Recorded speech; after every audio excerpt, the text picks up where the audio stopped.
2. Now you're getting levels. Are they clean?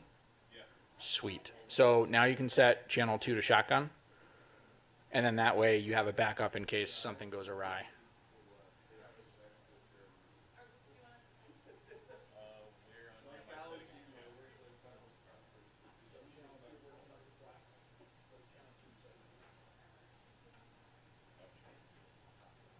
So now you have your shotgun on channel 2, and you're getting levels on channel 1. Yes. This room's going to be rough because it's a whole lot of windows. If you want to white balance, I would white balance off from like that tablecloth. So white balance on A or B, right? Not preset. Okay. You want to just do one more mic check really quick? Sure. So kill 2, so you know.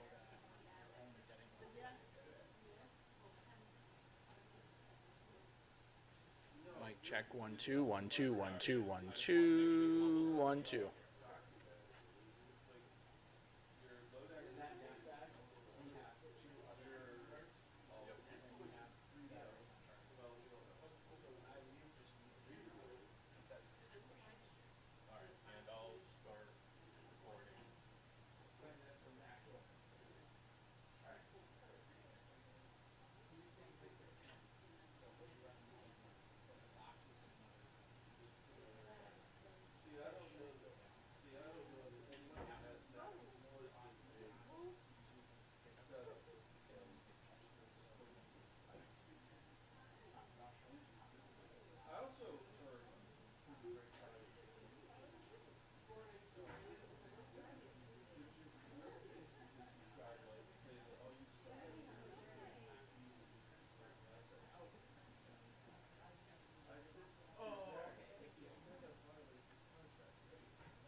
John. This is live. I don't know why, but it just took the stream. We didn't initialize it, and it's popping. So in your camera out, but what you're gonna do is, Oh, so you could hear what I was saying. no, you weren't. So for now, let's leave them on reader, and then we'll get going. That way, essentially, pick up those microphones, pop this on front, and then but know that your camera's hot. So I mean, do the movements, get your camera set the way you need to get it set.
Thank you. Oh. I'm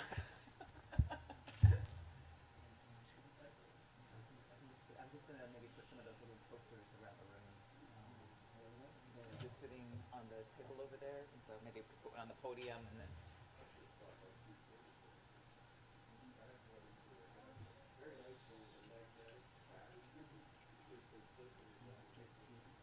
They're bringing it right now. They just realized it was missing.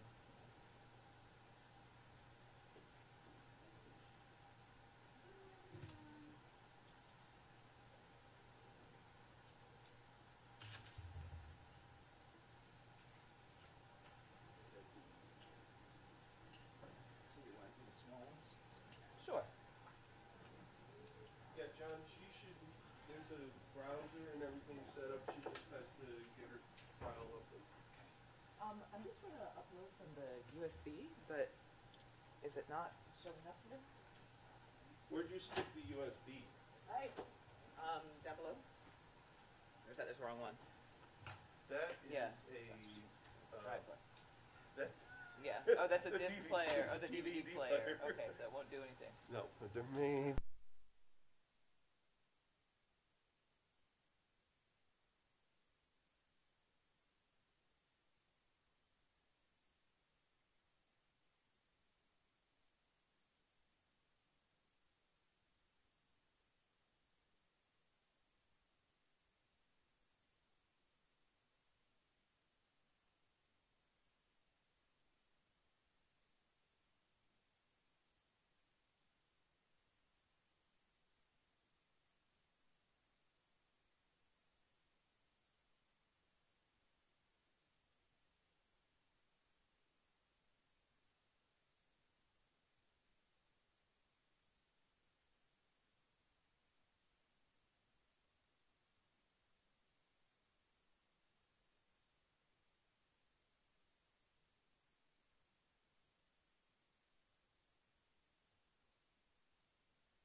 Hello, everyone. We need to get started, so grab some coffee, have a seat. I'd like to welcome you all. I know more will come because I think we're at capacity registration, so that's great. I'm Elena Tapia. I'm the president of CSU-AAUP, and I'm very happy to see all of you here. As you know, October is National Work and Family Month. National Work and Family Month is an annual designation observed during October. During this time, businesses across the U.S. are asked to promote healthier and more flexible work environments. The goal of the campaign is to remind employers about the business benefits of supporting work-life effectiveness programs. Today, our families come in all shapes and sizes, between work, family, and personal life. We all face many responsibilities every day, which is why finding a healthy balance among them is so important. I would first like to thank the sponsors of this conference. On behalf of the 4Cs and its members, the 4Cs President Brian Bonina sends greetings and welcomes everyone to the conference. Unfortunately, he couldn't be here today, but did want to express support for the focus about being placed on the important issues of paid family leave and child care on every campus. As working professionals in academia, our collective voices and ideas are essential to solving the many issues we face as we attempt to successfully balance work life and family in a healthy way. So thank you to the 4Cs.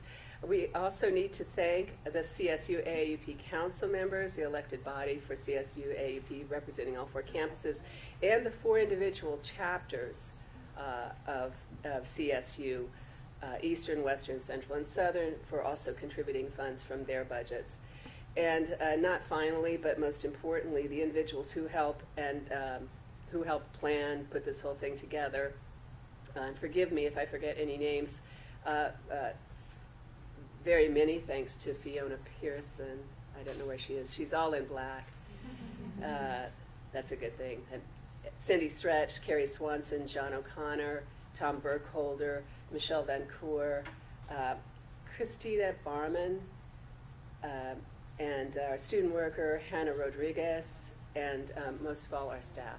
So let's give a round of applause for everyone for help. And I would like to remind you, well, I can't remind you, I'm telling you. Later I'll remind you that this is the start, this is what we see as a start of a campaign to have our employer, President Ojakian, and the system and the Board of Regents to help us make better working conditions and help us achieve a work-life family balance. And to further promote what's happening today, we've already set up, or Fiona's already set up, a date in late November, November 30th, here on Central's campus. She's even got the room, but that won't matter to you now. But if you're interested in working more on work-life balance at your place of work or in your community, please plan on attending that meeting. I do remember all of this. It's 10 to 2 here in the Student Center, room 1849. There's a list, sign-up list at the registration table. So anytime today, maybe you won't feel inspired this morning, maybe you'll feel more inspired by 2 p.m., but anytime, please sign up for that, committee.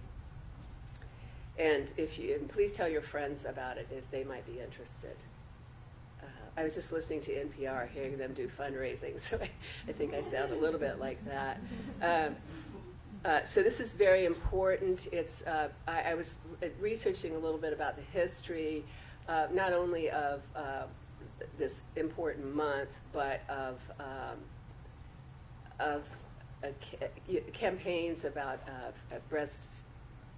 friendly breastfeeding campuses and so forth, child care on campuses. And it was there when the Obama administration declared National Work and Family Month, but then there's not so much news about it now. The same thing with the start of mandated breastfeeding in the workplace, not breastfeeding, but a place a lactation room. And then there's just this big hiatus that we're not hearing anything, yet the needs still are there.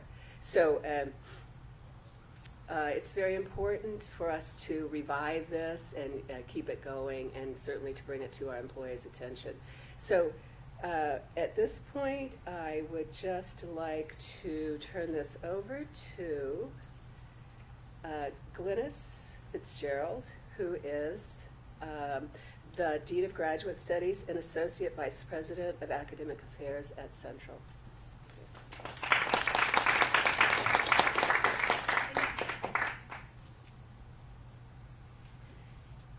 I get the pleasure of welcoming you to Central on such a beautiful, beautiful day, and I'm thrilled so many of you could come so far to attend this conference. It's so important for what we do and to provide a better environment for our students, for our faculty, and our staff here at the university.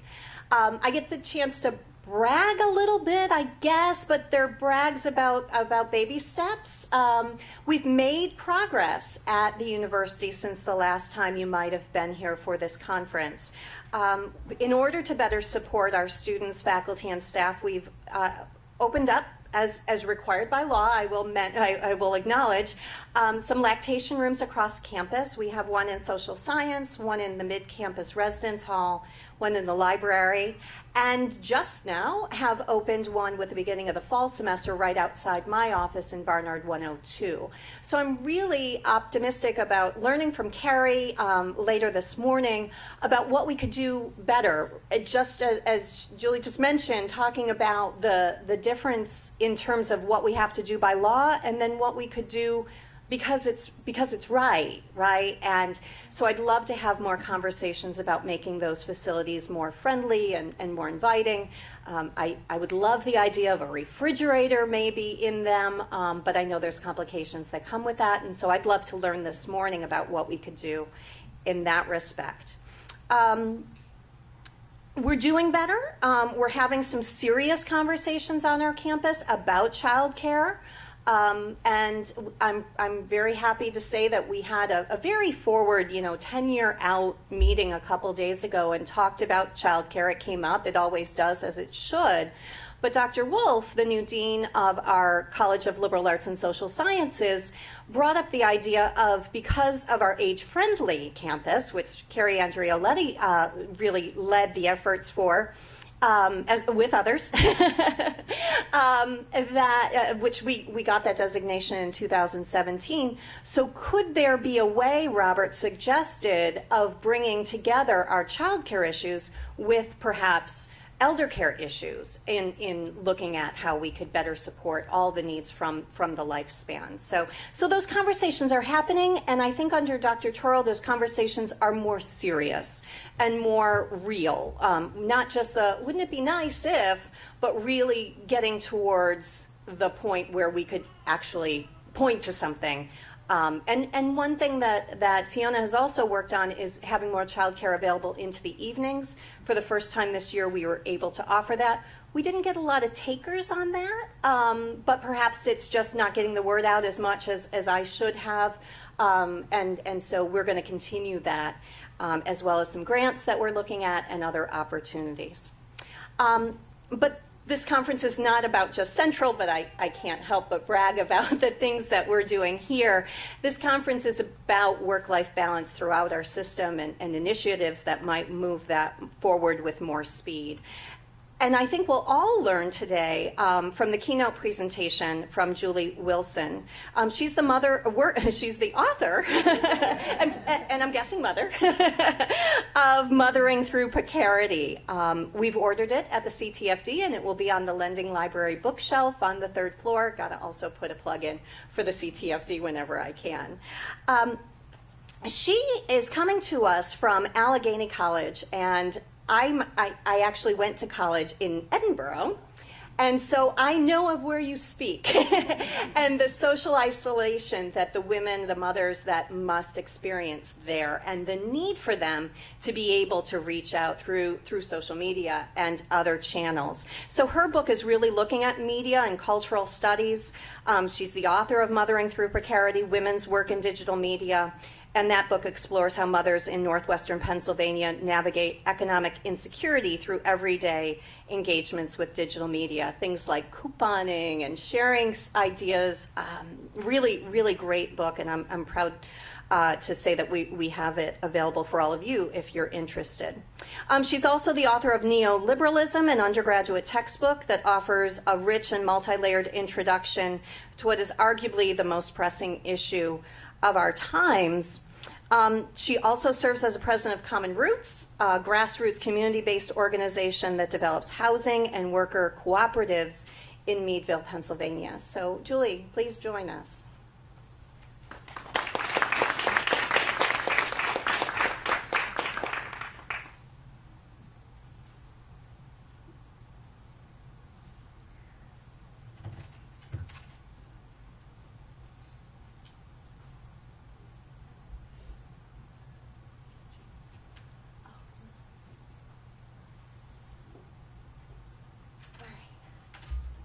Hi, everybody. Is that okay?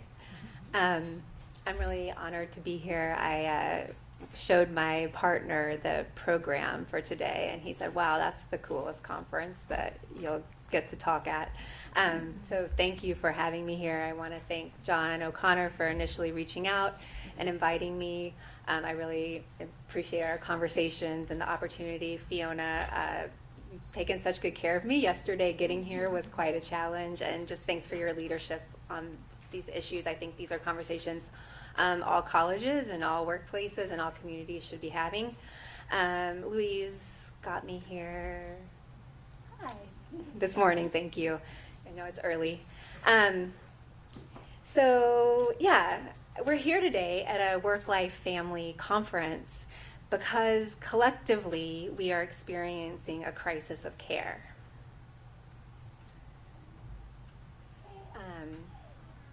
This is a quote that I would just want to start with from a new book by Laura Briggs called How All Politics Became Reproductive Politics. How did it get so hard to figure out how to both earn enough to eat and take care of children, elders, neighborhoods, and communities? In the last half a century, reproductive labor has simultaneously become more important than ever as public support is reduced and harder to find the time and the space to do.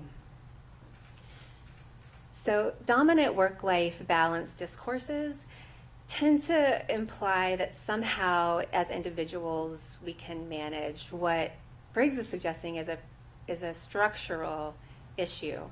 And I think trying to fix it individually is actually impossible and sometimes can lead to exacerbating the very issues that we're trying to fix. And so I appreciate this conference, which as I understand it, is about thinking beyond individual fixes to the structural problems that we're experiencing and taking care of each other and our families. So my goal today with what I want to say is to help us think about how we got here to this kind of generalized crisis of care and how folks live through that crisis of care. And I hope that will provide some important context for the work that is going to be done later today. So I'm gonna do this by talking first about neoliberalism, kind of writ large, like bigger picture. And then I want to talk about how neoliberalism plays out in everyday lives and kind of engenders this general crisis of care. And then I want to speak really briefly about organizing around the crisis of care and the importance of that for building a world beyond neoliberalism. Okay, so I figure a lot of people in the room know what neoliberalism is, but just to be clear, when I say neoliberalism, we're not talking about some like new liberal, like in the left, the way we tend to think about liberal and popular political discourse. Neoliberalism refers to a right-wing philosophy or ideology that puts market competition at the center of all of social life. So it's a very kind of rabidly capitalist market-driven ideology. It's usually associated with the elections and the kind of rabidly anti-union politics of Margaret Thatcher and Ronald Reagan. But it's important to keep in mind that neoliberalism is not just a right-wing phenomenon at this point, that it also has left policies, which I'll talk a little bit. Bill Clinton, for example, and the kind of third-way politics of the Clinton administration, and Tony Blair, right, the welfare to work reform and the crime bill that Clinton passed probably did more in the U.S. context to further a neoliberal culture, which is what I'm interested in thinking about. So I'm actually going to start with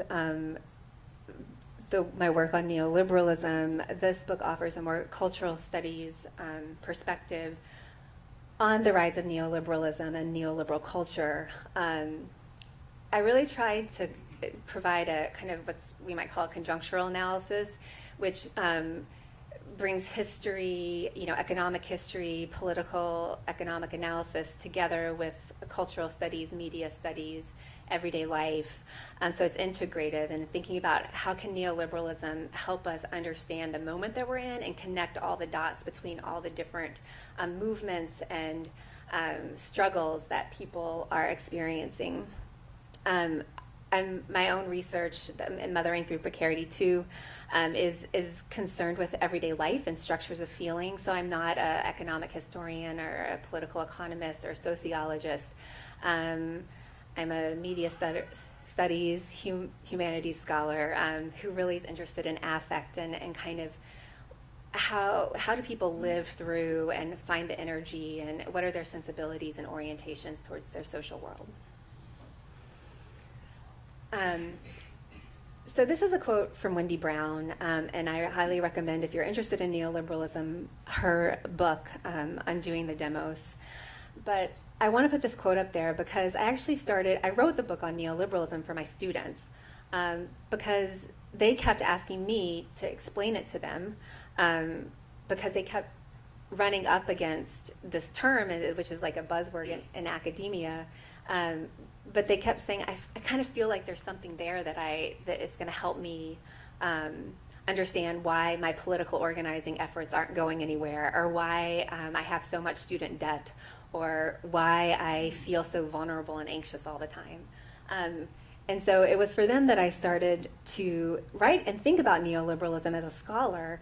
And yeah, I think that this quote really, I think, helps to capture why it feels so explanatory and important to students that I work with, and also how I approach it in the book. So Brown says that neoliberalism is a sophisticated common sense, a reality principle remaking institutions and human beings everywhere it settles, nestles, and gains affirmation. Of course, there are dust-ups, right? We don't always, we resist it in certain ways. We don't like it. But it's a mode of reason, boring in capillary fashion into the trunks and branches of workplaces, schools, public agencies, social and political discourse, and above all, the subject, so people. So in the book, and I think it's really, it's not just in the book, I think it's really important to understand neoliberalism is more than simply a set of economic or political policies that have been imposed and implemented. It is a kind of deep grammar to thinking. It's infected, if you will, how we think about people, how we think about communities, it's a form of, Brown says, reason, political reason, that's kind of got us caught up in this place where we can't really imagine a world outside of it,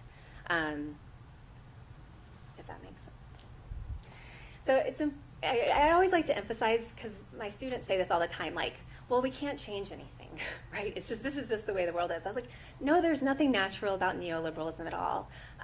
Folks got together, they were worried after World War II about the possibilities for socialism and communism, and they wanted to create a new version of liberalism, and by that capitalism, that would shut down any kind of any loopholes that might lead us into something socialist. And these were elites from the business world, politics, from the university, economists, philosophers. And Philip Morawski is an economic historian who's done a lot of work on what he calls the neoliberal thought collective. So again, people came together over years and years and organized for a new society, a new market-based society. A lot of the foundations and think tanks that kind of are around today, shaping public discourse around policies, were established out of the Mount Pelerin Society and these networks that were created. Homes for neoliberal thinking and were set up in economics departments across the US and the UK especially. Foundations like the Olin Foundation. So again, neoliberalism it wasn't just like capitalism naturally doing something. It was a historical development, and it was highly organized. And it was people were playing a long game, and it took decades for us to get to where we are now. So when I'm trying to help people understand what exactly this like deep grammar or this new way of thinking, this new sociology of knowledge, I think is how Morawski talks about it, I often start here. So in like classical liberalism, laissez-faire, Adam Smith versions, whether you were on the right or the left, people basically generally agreed that there was a public function for the state, and then there was the kind of private sphere of the home and the market, right, that ideally should be left alone, but we recognize that there's something that the public needs to do. So we might disagree where that line is drawn, right and left, but everyone agreed, there was consensus that there was a line to be drawn, right? What the neoliberal wanted to do, and the neoliberal imagination, all society should be marketized, including all the public functions of the state. So, for example, the government's role would no longer be to protect abstract rights, to protect the citizenry, to try to kind of maximize the wealth and health of the population, or to protect individual liberties per se, but the point of the state is now to promote market competition and to remake all of the institutions as a kind of market. A lot of people talk about the neoliberal state as a kind of withering away of the state, but that is a mistake. The state is pulling back from public support, from social welfare provision, but it is an aggressive state. It's a state that's promoting market competition through, think about the schools and No Child Left Behind, Common Core. It's a highly militarized and police state. It's interested in laws that will protect private property and wealth accumulation. So that's the kind of neoliberal state. The other, if you're going to have a new society that's all market, you have to have new kinds of citizens, new ideas about what is the ideal citizen. And brand me, why I'm my most important product. I think all these discourses that I don't know about you all, but I see they're peddled to our students all the time, are very indicative and exemplify the kind of neoliberal subject and who that is.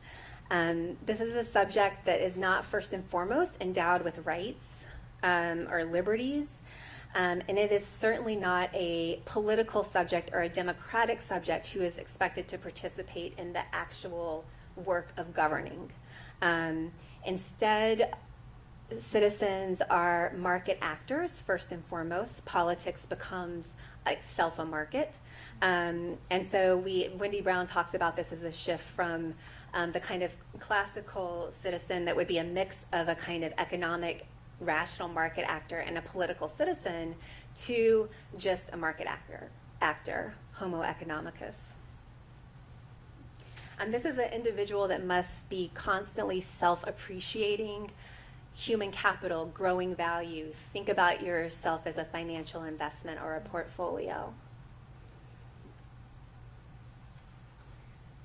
So to bring it to issues of care, I think if we look at our current kind of health care landscape, we start to get a picture of what this new market-based society is all about and how we live in it. So on the policy side, we get the Affordable Care Act, which is what I would call a left neoliberal policy. The difference between right and left neoliberalism, I guess you could say, is the right in this case said, oh my gosh, this is socialism. People just, whatever, let the companies do what they will. And left neoliberals say, hey, if we're going to have a market society, people need help adjusting to that, right? And so we've got to help create the conditions to have a market society. So while the Affordable Care Act did some good things that helped my own family and friends, it's a private market-based approach. So instead of having a nationalized healthcare system, which would make the most sense, or Medicare for all, or even a public option, the plan was to mandate everyone buy private insurance and help them do that. So it's forcing people into a market-based system. In the realm of popular culture, where I live a lot and spend time thinking about, we are surrounded with all kinds of apps and technologies about how to stay healthy on our own and kind of increase our capacity, or make sure we're honing ourselves and increasing our capacity for work and appreciation and staying healthy. So you can wear Fitbits and count steps and monitor heart flow and all these kinds of things on your devices. And it very much corresponds to the new ideas of citizenship and who's responsible for taking care and how we approach that work. If you have a family, someone in your family gets sick, and health insurance is inadequate, go on GoFundMe, right, where you're making a case for why your family is worthy of investment and why people should help you with it, and you're competing for attention, right, with all the other people on there. It's really breathtaking when you think about it, that this is what healthcare looks like in the United States.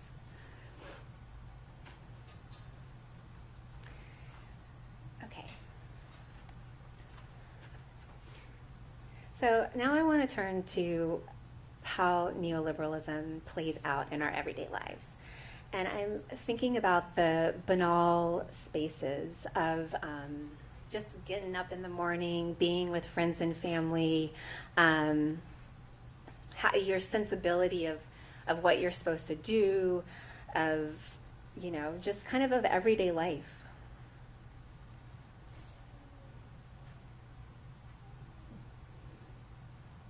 So this is Oprah Winfrey, who is a kind of, I think, cultural icon of neoliberalism, in the sense that she and many other people that talk about self-help, it's all about personal responsibility. And Oprah, her own biography, is a testament to that ideology.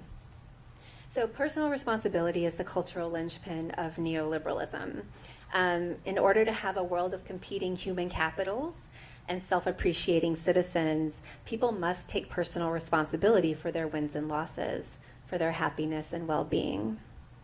And this culture of personal responsibility, ultimately what it achieves is a privatization of risk and happiness. And I think this is really, really important for understanding neoliberalism in everyday life. That the way it plays out in people's lives as a kind of, people take responsibility for risks that they can't possibly actually take responsibility for, but they do it. And they take responsibility for happiness, which again, it's impossible to think that we as individuals can be responsible for our happiness, right? And for these risks things we have no control over. But that's kind of how it feels. That's how it plays out. And people really do that. It used to be that risk and when we're talking about happiness, I don't mean it in that kind of individualized way at this point. I just mean it in terms of outcomes and collective well-being. But it used to be that these things, that they were absorbed or taken responsibility for by government, by employers, by larger, entities larger than us with more power and ability to do things, and it's all been offloaded onto individuals to kind of make their own way and their own fate by managing risk on their own and taking responsibility for their lives. This privatization of risk and happiness obviously plays out in the workplace very clearly. Deunionization has led to a very polarized work environment between, we have a proliferation of good and bad jobs, more bad jobs, but a loss of what some people talk about as middle jobs or middle class jobs that had security and you could kind of build a life around. This image, right, just kind of crystallizes the difference between when workers are contractors or working a gig where they're, bearing all the risk and have no security versus when you're an employee or of a worker for a company, an employee of a company with benefits and security and all of those things. I think it's important to point out that that people are, whether you have a good job, and by good job I guess I mean a job in the financial industry or in the cultural industries or information and knowledge, or you have bad jobs, which is most people, where you're probably working 2 to 3 jobs to cobble together enough to kind of get by. People are working 24/7 and they're not very happy about it, right? And it's still contract, it's still not secure, it's still gig work. Lester Spence, his book, I don't think I have it on a slide, but called Knocking the Hustle, he talks about how everyone's hustling, how the word hustle has changed, especially within hip-hop culture, from hustling is something you're kind of getting over on somebody to everyone's working all the time. We often talk about this, this kind of state of insecure work in terms of precarity. And I like that term. Obviously, it's in the title of my book. But I think it's important to think about precarity as not just simply insecure work, but again, a structure of feeling that encompasses bodies and minds. It plays out in people's everyday lives and sensibilities. Yeah. I'm going to talk about that a little more. I think one way that we can start to think about the kind of way that precarity plays out beyond just work itself is Jennifer Silva's work. I don't know if people are familiar with this. It's called Coming Up Short, Working Class Adulthood in the Age of Uncertainty. She basically, she interviews 100 plus working class adults and finds that the traditional markers of adulthood, get a good job, buy a house, get married, buy a house, have a kid, those are unattainable for so many young adults at this point. And so how do you grow up? How do you find dignity? How do you make a life and find value? How do you experience adulthood in this kind of insecure, precarious world where those old markers no longer hold? And she talks about the importance of what she calls the mood economy, which we can think of in terms of all of these, again, individualized self-help discourses that circulate through institutions, in popular culture, online, in books. This is what folks have at this point to become citizens, to become adults. Again, these books help people take increasing responsibility for their lives and outcomes. In the mood economy, value and self-worth come in emotional management and self-transformation through the application of therapeutic tools. So in the mood economy, people learn to privatize their happiness. Happiness is not something that we find in collective life or in politics or even in relationships. The folks that Silva interviews, by and large, don't trust other people or institutions. Relationships often become too risky because if the where you find value and dignity is in your own kind of overcoming of your own struggles and hurdles, people become a threat to to that. So she finds that like traditional solidarities around common experiences of gender or race or class, like that doesn't work because people are kind of, those solidarities are broken. People are these, what she talks about as hardened selves often, a very kind of self-enclosed, intense individualism. Because if it's all about you, you know, if citizenship now in adulthood and growing up, and these things that are important are about your own kind of emotional well-being, that your people are often actively encouraged that you've got to push out the bad and potential threats to your life. So it's a pretty devastating book, but I think it's really important in terms of thinking about organizing, because I think we have to address the kind of lived realities in neoliberalism that people are living through. So I think that just to wrap this part up, one way to think about everyday life under neoliberalism is that competition and crisis are a structure of feeling. So we are always on the verge of losing, whether that's material, right? I'm going to lose my job.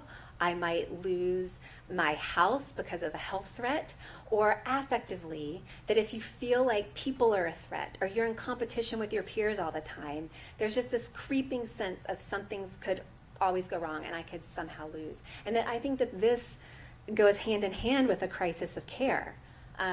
Because how can we take care of each other? How can we take care of ourselves if we're living in this kind of embodied state of precarity and competition?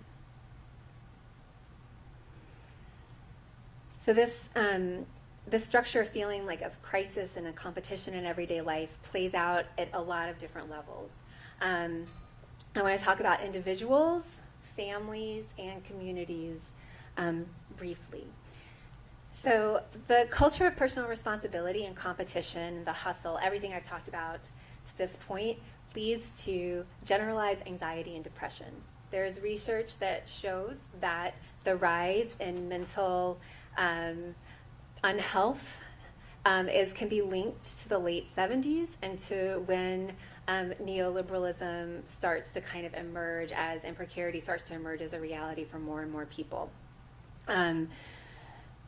How can we care for ourselves and others, you know, if we are, again, feeling that we're constantly going to be undermined?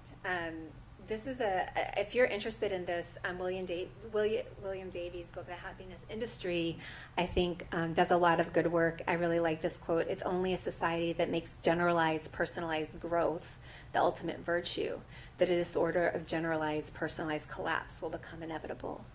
So the whole idea of the subject as human capital, that we always have to be self-appreciating, that we always have to be growing, that we always have to be kind of bettering ourselves through individualized strategies, leads to kind of widespread collapse. This is there's a new genre of suicide memes, and this is one of them.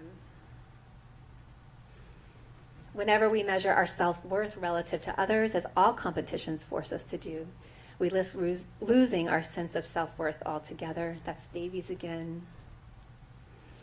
And again, the next one, depression presents itself as an illness of responsibility, in which the dominant feeling is that of failure. The depressed individual is unable to measure up. This all goes back to the fact that personal responsibility, solving a structural crisis as an individual, is impossible. It's absolutely cruel to ask people to do that, yet those are the solutions that circulate everywhere, and they come from our kind of broader ideologies, and then we live increasingly within a culture that is, you know, we have them here all the time. So it's not. I mean, I think people know that they're structural to a certain extent, but then again, it's like what's available to us, just to live with, and that's what we get thanks to neoliberalism. this is just another quote that I really like. Again, with working with students and thinking about, also in organizing in Meadville, where I'm from, people experience anxiety and depression and these problems as intensely private things that are happening to them. But these are social and public feelings that are widely shared. And I think it's just good to kind of talk about them and to situate them in context.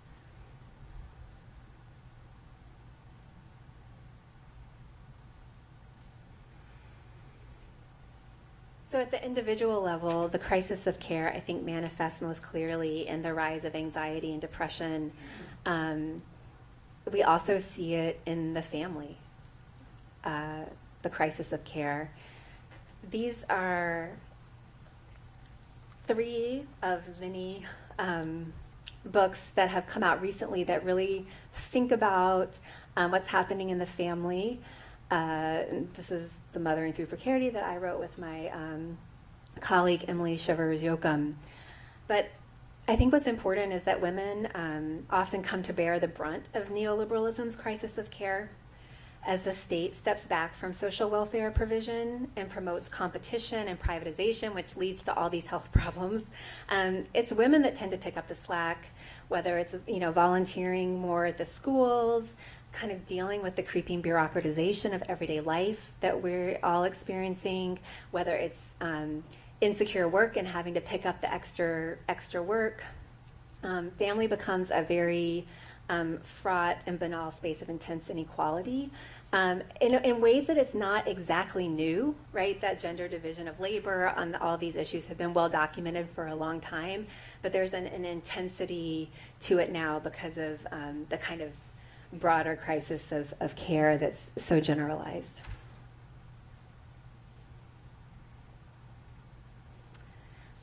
These are just 4 of what are many, many images that you will see online of, women having to manage and take on lots of different things, different kinds of labor.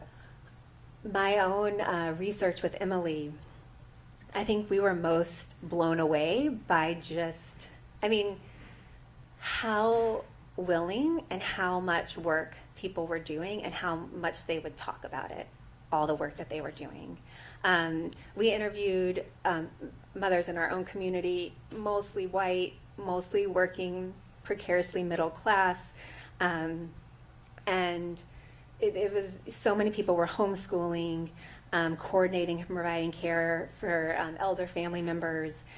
So many of them were entrepreneurs in they were doing all kinds of digital labor, multi-marketing, ventures, and on top of often working a kind of typical paid service job or something like that.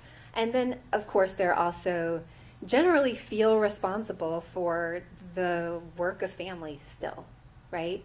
Some people talked about having a more equal gender division of labor, but it was clear that even in those cases that from everyone, it was still the responsibility of mom to do the kind of big picture thinking work and coordinating work and all of that stuff. So dad might be helping here and there and cooking or wiping butts, but generally there was still this sense that it was women that were doing a lot of different things. Wait, actually. So what this diagram doesn't capture, though, I think very well, that our book tries to get at, is the way that women's lives are loaded up affectively at the level of everyday life. Not just by the work itself and all the different kinds of work, but by their responsibility. So when you, moms are, they are having to figure out how to best raise their kids, right? How to best govern the home. And you're doing it in a context in the momosphere where there's all this advice coming at you and people talking about it all the time, right? But it's still your responsibility to figure that out. And there's a lot at stake because all those discourses say if you don't get it right somehow, well, not all of them, but most of them say if you don't get it right somehow, your kid's going to be a disaster and it's going to be your fault. So that's high stakes because everyone loves their kids, right? And they want them to be successful and happy. But they're doing it, well, yeah. And then on top of that, moms are also supposed to be human capital, which is often at odds with the demands of family and being other directed, but they're supposed to be empowered, right? They're supposed to be making their own life. They're supposed to have dreams that they're working towards. And then there's the precarity load, or what Marianne Cooper in her book Cut Adrift calls the security shift. So on top of these things, of the child rearing and the being empowered yourself, there's this creeping sense that you're living with that everything could go horribly wrong, that someone will lose a job, that there'll be a health crisis, that the kid, something's going to happen at school, and so that's a really, really intense space to live in when you take responsibility for all of that, personal responsibility for all of that. So in our book, I think that was, I think what was the most striking was just like how many tears were shed during the interviews, and it was coming from what we suspect. You know, people would talk about their labor and kind of be funny about it. You know, it's like, this is just my life. But there was a weightiness to it that, again, it's cruel that to have people take so much responsibility for things. It's impossible. So finally, I mean, I think the crisis of care affects our communities as well, right? So you've got people not feeling so good about themselves. You've got families that are being pushed to the brink, and where this is where I live, Meadville, Pennsylvania. It's only 13,000 people. The median income's about 28,000, and that's with a college and a hospital. There's a lot of poverty. We've lost big companies left in the 90s. Infrastructure is crumbling. We use money that's supposed to go for low-income community and economic development to fill potholes in poor neighborhoods. Our city manager calls the city a sinking ship, that he's just trying to keep afloat. Opioid overdoses have increased from like 1 to 2 at the hospital a few years ago to 4 to 7 a day, and sometimes more. Yeah, it's pretty intense. Some people would call Meadville a community of slow death. So I say that. It sounds bad. It's not good. But at the same time, people are. I live in this place where I used to live in the city. I live in a 13,000 person town. But like, people are coming together. Like, I think they're tired of the alienation. They're tired of feeling bad.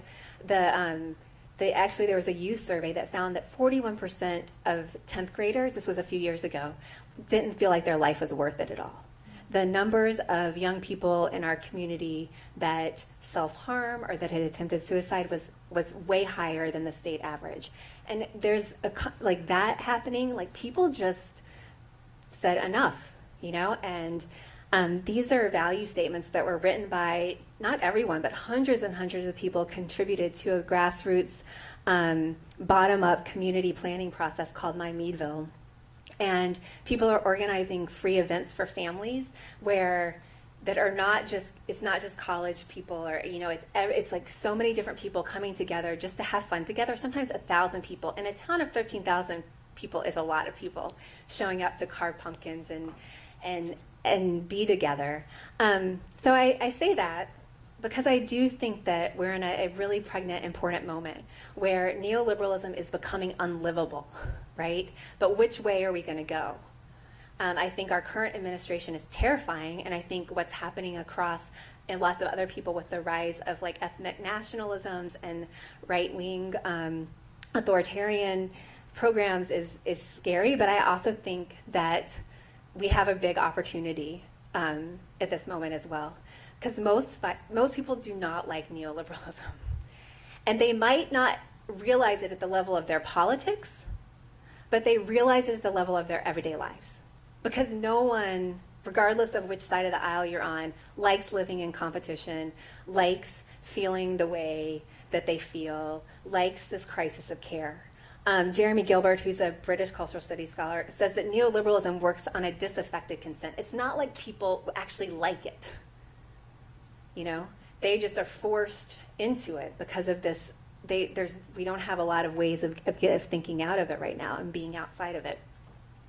I think there's also a lot of organizing that's happening, right? The inspiring teacher strikes, the Fight for 15, climate justice movement, Me Too, the movement for Black Lives. In Meadville, all over the world, there's a movement to create a new economy rooted in solidarity. It's cooperatives, land trusts, collectivizing ownership. So there's lots of things happening, but what kind of connects it all, and like, what are we going to do with all this energy? And that's where I think that actually addressing the crisis of care becomes so important, because that's what kind of can connect the dots.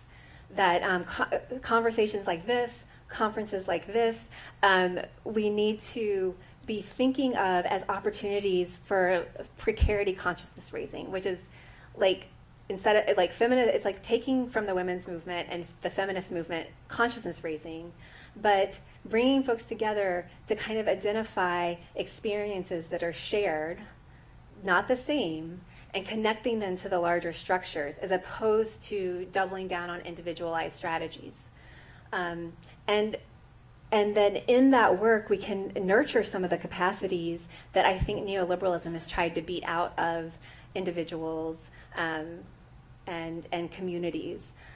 But I kind of feel like that the time is right for that. So I guess what I'm trying to say is that I think that the crisis of care is where so many people live in their everyday lives, and that by addressing it and taking it on and thinking through it and organizing around it, we can start to connect the dots between a lot of different struggles and movements and worlds that people are trying to imagine and push for in ways that might not get us caught up in the kind of political debates that still kind of traffic within left and right neoliberalism, right? So my final thought is, and hopefully this will be something we can think about the rest of the day, is how can organizing around the crisis of care help us to imagine and start to build and win a world beyond neoliberalism? So thank you.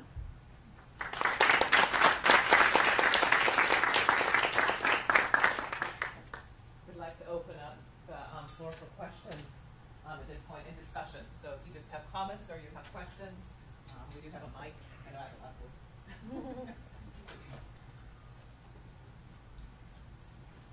If I could start off and just ask, because around me, when you started talking about some of the gendered implications, I watched all the heads just nod around the room. If you could just speak to some of the gendered implications, because I think you're right in terms of addressing these issues, just asking other people around the house, fathers, dads, to do more. That does not solve these larger structural issues that you're addressing. Right. So if you could just speak a little to some of that, because I think that hits very close to home here in terms of how do we move forward. Yeah. So, I mean, I think what I was trying to get at there, Wendy Brown talks about women are the, because of the gender division of labor, like women are the people that have been responsible for reproductive labor and for care work traditionally. Neoliberalism makes that work, on the one hand, more invisible, because it's all these discourses of human capital and competition and everyone's working all the time, but more necessary at the exact same time that it does that, right? So I think that the suffering in the family, and when women suffer, everyone's suffering too, is really, really intense. I think that to the point of, we can't just say, oh, let's have like a better, let me work with my partner to figure something else better, is not going to necessarily solve anything, because the point is that the labor that's being asked of the family itself to do is not okay either. And that's why we need to move to a world where we're thinking about collective caretaking strategies, ways that we can work together to take care of our families, our communities, Yeah. Does that answer? Yeah.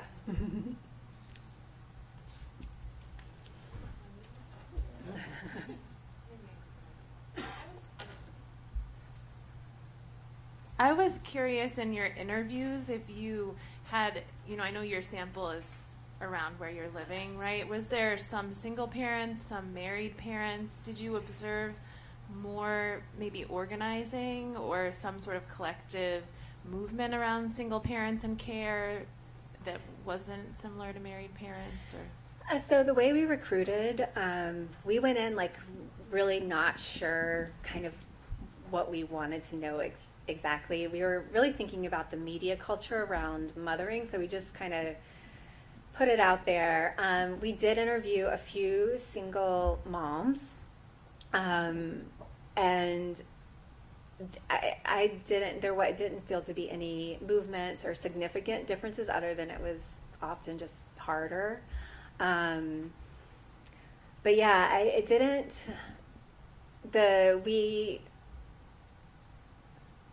I'm trying to think. Actually, a lot of the women we interviewed were involved in a group called MOPS, Moms of Preschoolers, and so we did participant observation. Well, my partner did because she had a kid that she put in the program too.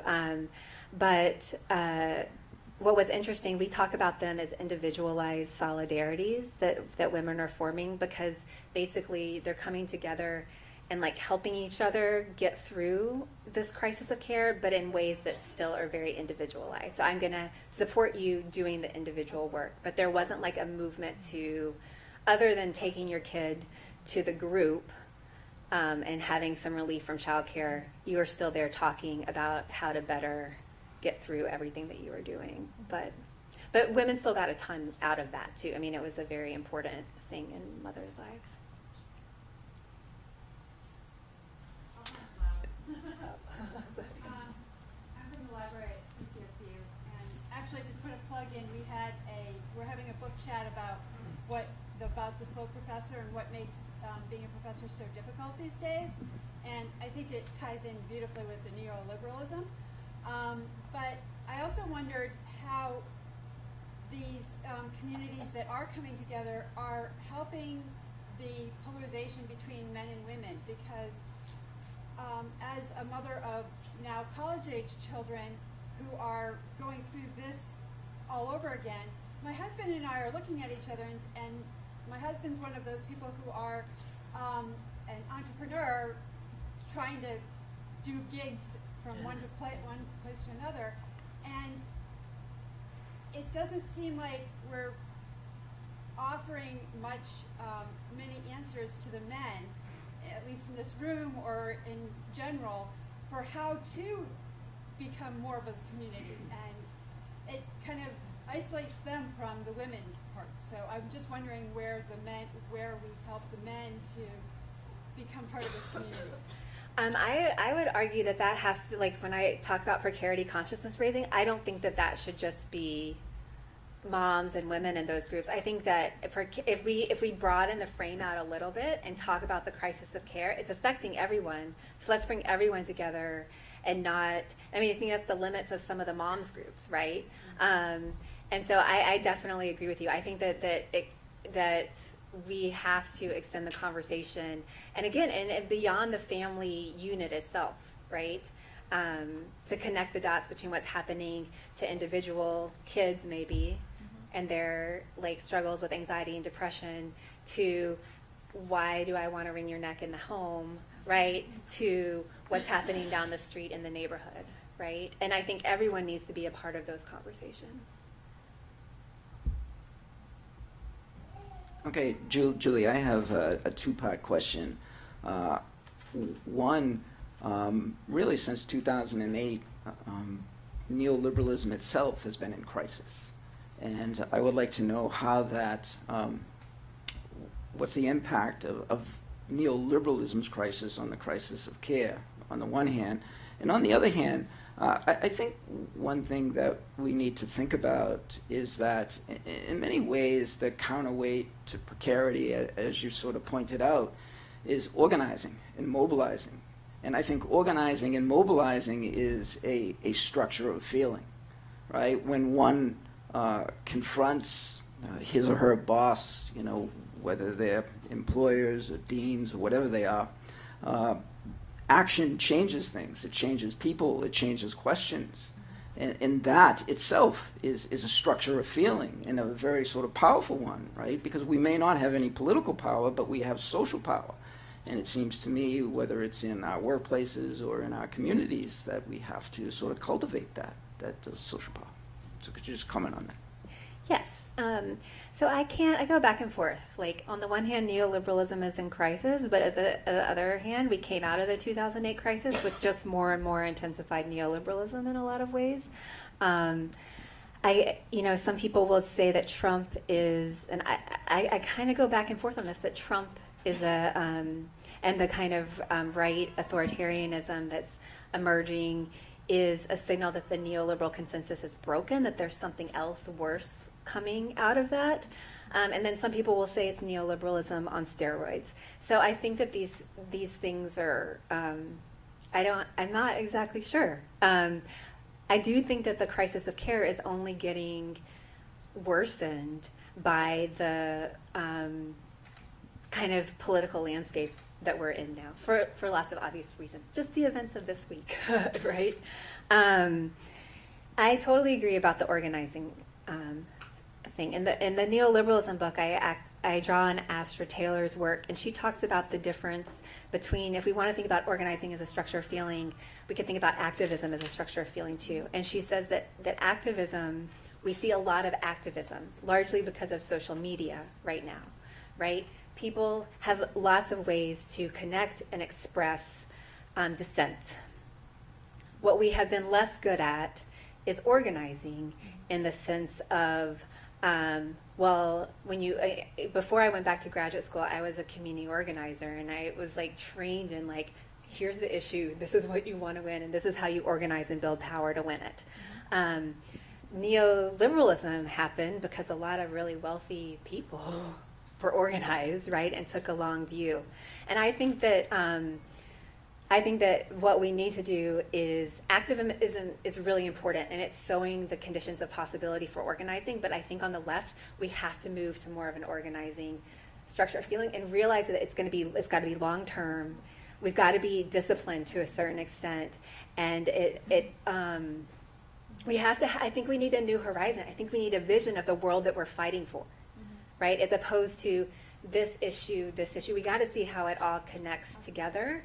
Otherwise, I worry that we're just going to kind of keep on in our activism structure of feeling, and it just doesn't really get us anywhere. There's always going to be another thing. I think, how do we cultivate kind of an organizing structure of feeling? I think, in a way, slowing down, not just being reactive all the time and getting so caught up in that, and like really working with other people, and not just, in my sense, I'm in a small community, and we're doing that around kind of the cooperative movement, and seeing how Meadville can be part of a larger movement to create a solidarity economy. That's a long-term game, right? Especially in our town where there's no money and it's really conservative. But that's what we're doing, and I think that people are starting to learn organizing skills in electoral politics. We're seeing that happening right now. And even like things like Me Too, it started out as a hashtag, but people are starting to get organized. So I think that activism can turn into organizing, but it's going to be different.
to continue these conversations. So if you find these conversations to be of interest and you would like to be involved in advancing initiatives on your own campuses or as a system, please do sign up and we will contact you.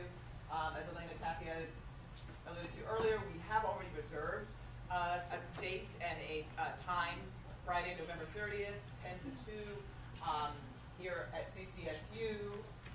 We'll provide lunch again for you, so we can begin to strategize and engage in some of those grassroots solutions that Julie Wilson referred to in her own presentation.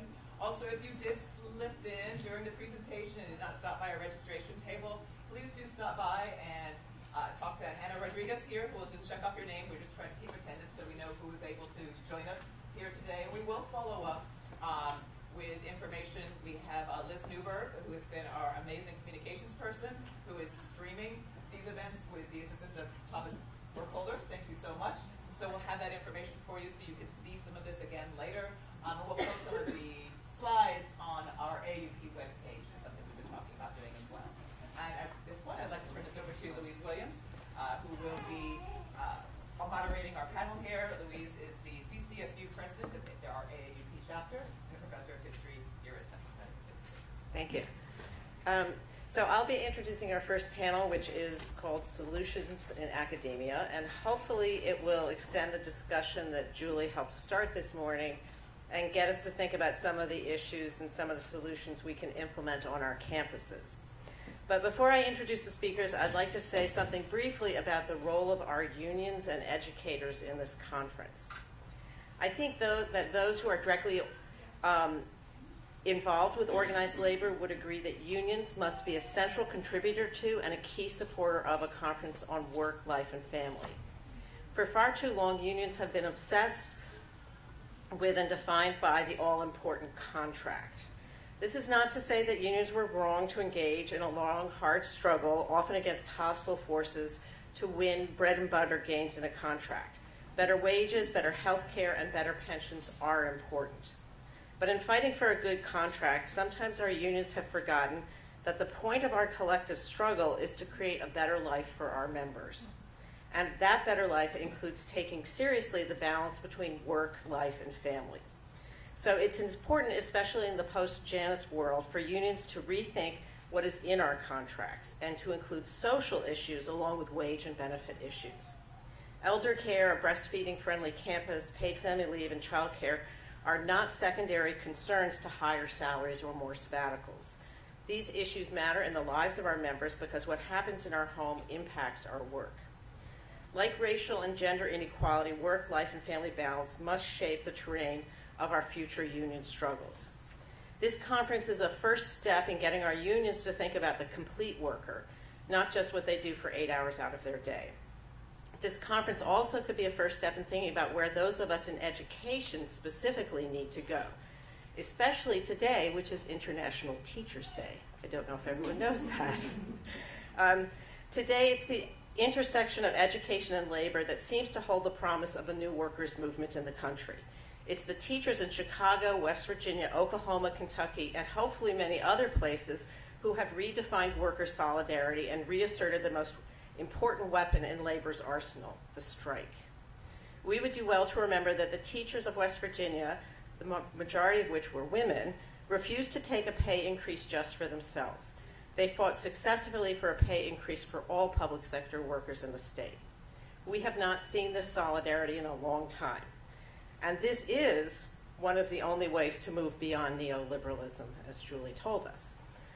It's also important to remember that when the West Virginia teachers descended on their Capitol building demanding wage increases, their slogan was, "We are worthy, we are worthy." Well, we in Connecticut, too, are worthy. All the care work that we engage in our homes, in our classrooms, and communities, needs to be respected and acknowledged. Our institutions, our state, and our unions need to change the way they operate. A better life for all of us involves going beyond simply bread and butter concerns. Workers have complicated lives, and our workplaces, institutions, and states should reflect that. So now on to our first panel, Solutions in Academia. I would, however, before I begin, like to thank Fiona Pearson again. Without her, this day would not have happened. So please join me in thanking Fiona. So I'll now just really briefly introduce our speakers. Carrie Andrioletti is professor in the Department of Psychological Sciences, Gerontology, and she's going to talk about the importance of having an age-friendly campus. Next up is Carrie Swanson, who is assistant librarian at Southern Connecticut State University, and she's going to discuss the importance of a breastfeeding-friendly campus. After Carrie, Eve Weinbaum, a professor in the UMass Labor Center and president of the Massachusetts Society of Professors, will tell us about some of the work-life policies they have implemented. And finally, Amanda Freeman, a sociology professor at the University of Hartford, will talk about the importance of having comprehensive child care on our campuses. So we will begin with Carrie. No, I don't. Informal today.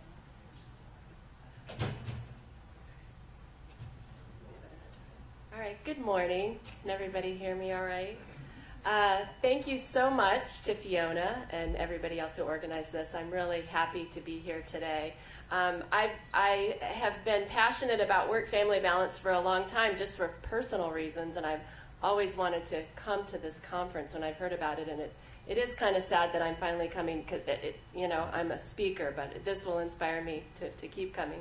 And I also just want to say thank you to the keynote speaker. I mean, my mind is kind of blown. I really couldn't have defined neoliberalism, and you've given me a lot to think about as someone who teaches positive psychology, the science of well-being, and aging. And I'll also just say that I am living with my own crisis and care this week, so if I'm a little bit out of it, it's because my 80-year-old father-in-law's been in the hospital since Sunday. So I spent a lot of time in the hospital, and as Julie was talking, I'm thinking, yeah, and I have to get home because it's my turn tonight to make like the 3 pounds of pasta for my son's pasta dinner. So it's, I think we all in this room can relate. So I'm going to talk to you today about what is the age-friendly university, and it's kind of funny because Fiona first reached out and said, hey, do you know anyone who could speak at this conference? And so I recommended some people for the afternoon session, and then we were talking about, well, what about what's going on campuses? And I'm thinking, oh, I could reach out to some people, and then I said, well, wait, we're the first age-friendly university in Connecticut. Is that related? And Fiona's like, yeah. And so honestly, it's really only the last few weeks that I've been starting to think about how all of this is connected. And it really is connected, and especially after hearing Julie's talk, it's connected even more than I realized. So given I'm running on low bandwidth this week, I don't have a big formal presentation, but my goal is to really just introduce you to what is the age-friendly university, and then talk to you about how I think we can make some connections between that and work-family balance or work-life balance. So, so what is AFU? Everybody should have some handouts on the table that it sort of has a little bit of a blurb about what is the age-friendly university global network, and then you'll see 10 principles, and so I'll get to those in a minute. But basically, let me give you a little bit of a broader context of age-friendly university. So it did start in Ireland at Dublin City University in 2012, but to give you even some broader context, it came from, well, a couple things. One, as many of you are probably aware, we are living longer than ever before, right? Longevity has been increasing, and we're living longer, we're living healthier, we should expect to be living longer. And so the demographics are changing both in the United States, but also globally. So we used to have this population pyramid, now it's a rectangle, and a much larger proportion of our population is and will be over the age of 65. So like we're going to be up to 20% overall. Will be, by 2030 or something like that. In some states and countries, it's even higher than that. So, so our society is not really set up for that. So we need to think about what does that mean? What impact does that have on our society? And the World Health Organization, I think in the early 2000s, started thinking about we need to be better at creating livable communities. Sometimes it's called livable communities or age-friendly communities. And what this means is structuring communities that allow for people of all ages to have access to education, healthcare, opportunities for work, access to green space and cultural activities. And there's a whole bunch of points that I can't think of every each one, but you get the idea. It really very much describes maybe this new horizon beyond neoliberalism. What do we want? We want to have communities that are going to help people to have the highest levels of well-being across the lifespan, to stay engaged, and it isn't just up to individuals, it's up to us to help create those communities and spaces where we can be supportive and engaged. So I think in Ireland, and the age-friendly university came out of this idea thinking, okay, well, universities are part of communities, and so we all know, those of us in universities, the numbers of traditional college-age students are shrinking, and so that's certainly one piece where we need to think a little bit more broadly about what can our universities offer our communities. But the Age-Friendly University Initiative came out of this idea is how, as universities, can we help participate in creating more livable, age-friendly communities. We hear a lot of sort of scary stuff about the healthcare crisis, and there is a crisis of care, but a lot of negative stuff about how the aging population is creating all these problems. But I argue, and I think some of my colleagues in the room will argue, that this is really an opportunity. We need to think more broadly. Older people are living longer, healthier. They want to work longer. We know that working and meaningful work is an important part of well-being across the lifespan. So creating policies that allow for flexible work across the lifespan, I mean, that's important. That's going to be good for everybody. So AFU is really, I always say, oh, CSU, we're the first age-friendly university in Connecticut, which is awesome. But then everyone always says, well, what does that mean? And it doesn't mean that we are 100% accessible and we've got it all figured out. But what it does mean is that we have joined a global network. When we joined in 2017, there were only 15 institutions in the US and across the globe that were part of this global network. Now it's up to 30, and it's growing every day. So this idea is catching on. People are really interested in it, but it is very new, which provides challenges, but also a lot of opportunities. And what it really means to be an age-friendly university is that we have committed to these 10 principles, which is on this handout. So you can read through them yourself, but it means that we want to think more broadly about being age inclusive, about learning across the lifespan. Think about adult learners. How can we create more intergenerational programs? How can we be more accessible? There's a lot. And to be a part of the age-friendly university doesn't mean that any institution has to meet every single one of these, but we want to, work towards them. So hopefully, is that sort of enough of an introduction to what is an age-friendly university? I think, okay. So the second piece, how can using this as a framework then support work-life family balance? And this is something that, as I said, I've really just started thinking about those connections. So I welcome those of you who are in the room, many of whom have been thinking about this a lot longer than I have. So please share your ideas, about how we can strengthen these connections and support each other, because I do think it all fits. But so the two major things that came to my mind were, one, we talk about childcare, better childcare on campus, and Glennis at the beginning already mentioned this idea of, well, if we're talking about childcare, what about elder care? There are many of us are finding that we are needing elder care for our parents or for those of us who are older, or as we get older, we may need help caring for our partner or for our spouse. So what role does the university or the institution play in supporting that? So one thing is to think more broadly, which we're trying to do, about how can we put those things together. And I think what's really exciting about that, and some of you may have seen on Facebook, often these things come around about nursing homes or assisted livings that also have preschools and daycare and all the wonderful things that happen when we bring people of different ages together. I mean, that also supports sort of the age-friendly university and some of the principles. So I think there's a lot of opportunities there. There's some campuses, LaSalle College in Newton, Mass comes to mind.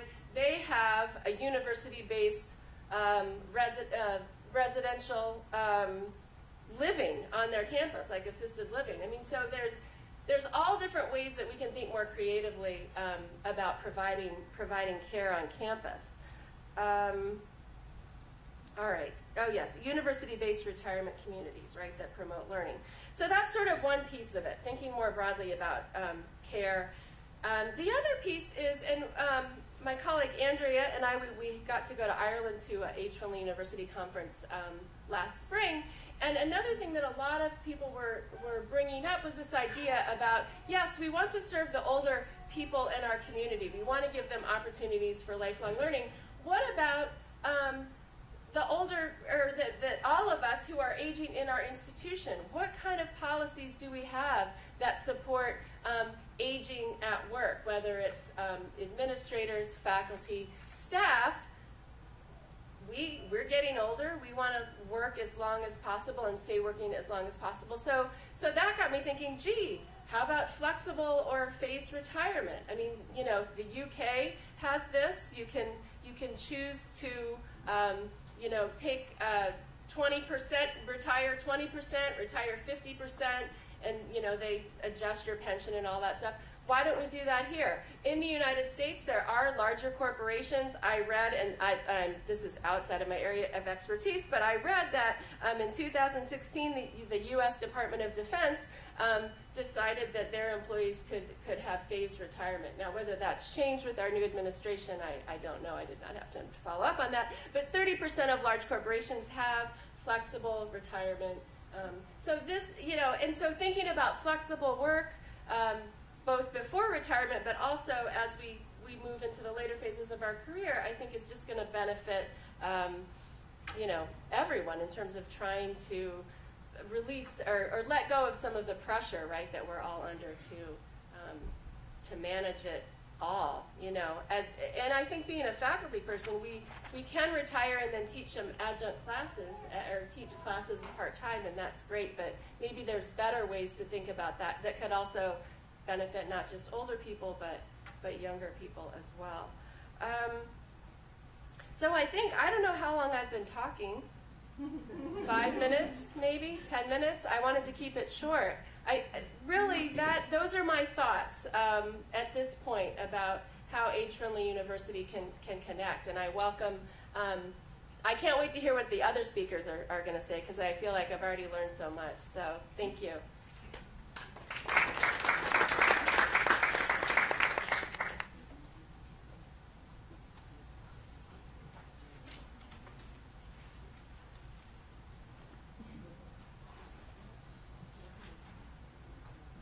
I do have slides, so it'll take me a minute to set that up.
Okay, sorry for the technical problem. And, oh, someone's phone.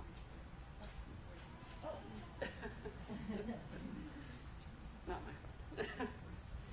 Okay, so thank you, Fiona, and Louise, and everyone who was involved in organizing this. I'm very happy to be here representing Southern and CSU-AAUP. And I'm going to talk about Southern's sustainable approach to breastfeeding on campus, our breastfeeding friendly initiative.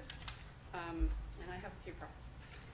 In 2014, Breastfeeding Best Practices in Higher Education was published, which showcased several innovative approaches to lactation support in academia.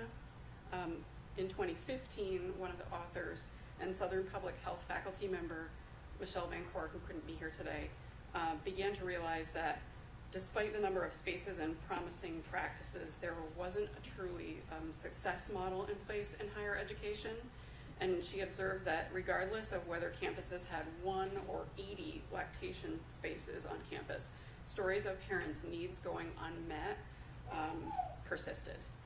Convinced that the answer could not be more lactation rooms, she looked closer at the issues that were involved and found that parents were misinformed, locked out of spaces, told their universities had met the burden of the law, and had policies, even if the space provided wasn't fully private or safe or adequate to meet the needs of breastfeeding individuals. And she applied the best of the best intentions from her research to develop Southern's breastfeeding friendly campus initiative.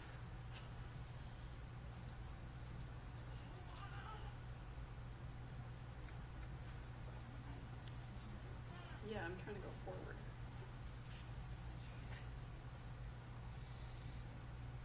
Okay. Okay. Southern's model is centered on the parent, and the parent could be student, employee, or visitor. As such, there's a layer of support available. It's illustrated in this model diagram. This resulted in the development of a campus-wide shared responsibility model for the initiative, and our volunteer breastfeeding champions are informed and ready to help. I'm one of the breastfeeding champions. We have shirts. They know how to get parents registered and reserve time to pump in lactation rooms, who to call for lactation support, where to access supplies and resources, and why their communication, respect, and connection with parents is essential to success of the initiative.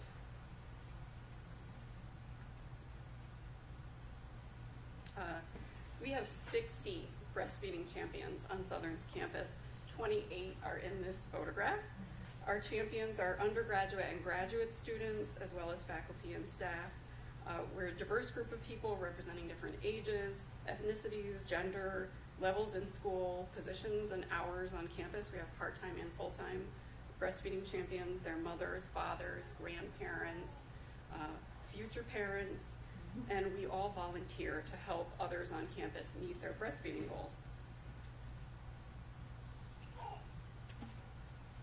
These stickers are, on the left there, are fixed to the doors of our breastfeeding champions. I have one on my door, the door of my office. I also have one on my laptop.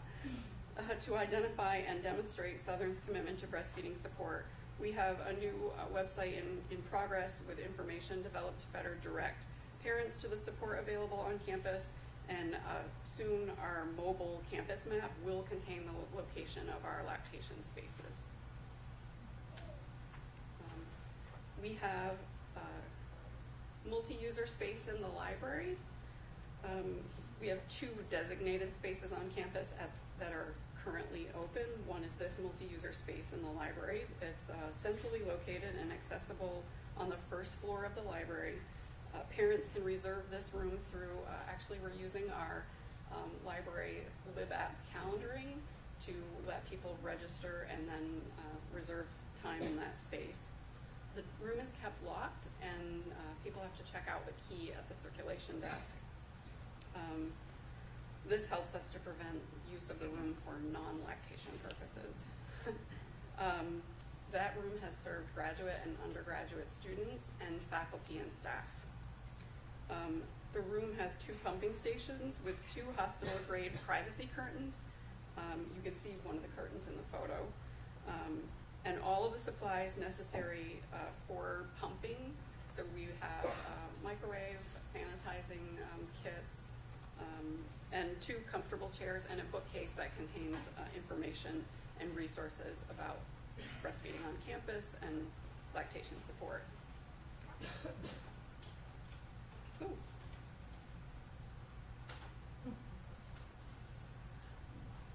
Where my slides are going? Yeah, I don't know why it's doing that. Sorry.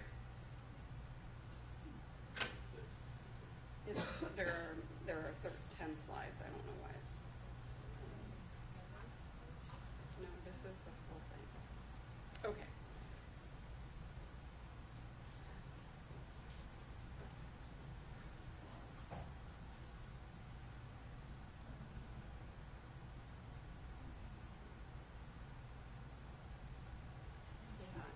We're having a technical problem, so I'll finish without the rest of my slides. So the second space is a single user space in one of the administrative buildings on campus. It was established through the efforts of breastfeeding champions who work in the building. There were many requests for a space in the high demand area because, mostly from the employees, because the space is really a large building with a lot of cubicles in it and not private offices. So it lacked privacy for pumping. Which is the Winter Green building. The Winter Green building is the home to admissions, academic advising, financial aid, human resources offices, and others. It's across the street from the University Police Department, and there are several institutional and academic departments in buildings in that area. So while we have had students pump and breastfeed their babies in that room, it's mostly been utilized by employees. There are 3 chairs, a table, a changing station, which I like and want for the other space, and also the same kind of resources that we provide in the library space. A 3rd permanent space is almost complete in one of the academic buildings on the opposite end of campus, which has been requested because of the distance between the central space and those buildings on our campus.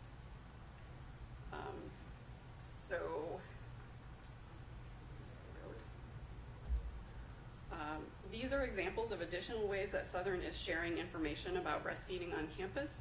I have a hang tag for my door. We also have that hang tag so you can put it on your door if you're able to pump in a private office. And we also have information that will be on the website.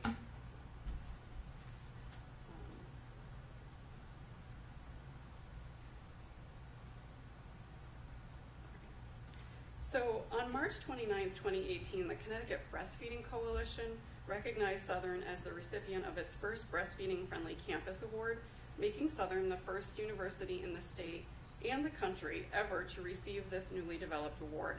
The application is available on the coalition's website. My slides will be shared, and so you'll be able to click the link, but it is breastfeedinginct.org. If you're interested in spearheading a similar effort on your campus. Also, our success was publicized in several social media and news outlets, including an article in the Washington Post. So, if your campus wants to become breastfeeding friendly, you can contact Michelle Vancora. I actually have some of her cards. Read the book, Breastfeeding Best Practices in Higher Education, this book, which is available on Amazon. Follow academic breastfeeding on Facebook to learn what other campuses are doing in the country, and email the Connecticut Breastfeeding Coalition, info@breastfeedinginct.org for questions about the award. Thank you.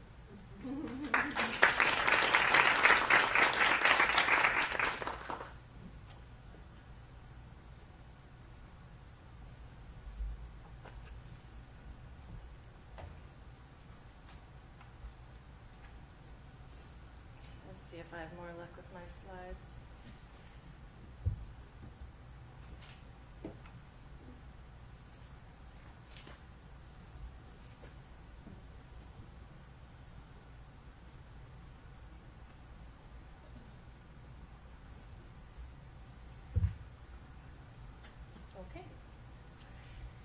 Thanks for inviting me. Thanks to Fiona and John and everybody who worked on the conference.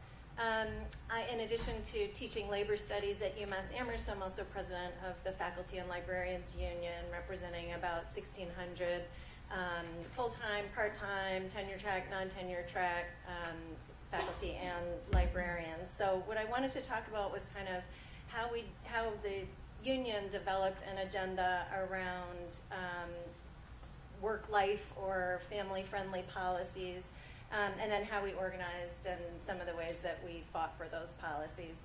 I think part of the way we got started with this was that UMass had been in a budget crisis for a long time. There hadn't been very much hiring at all.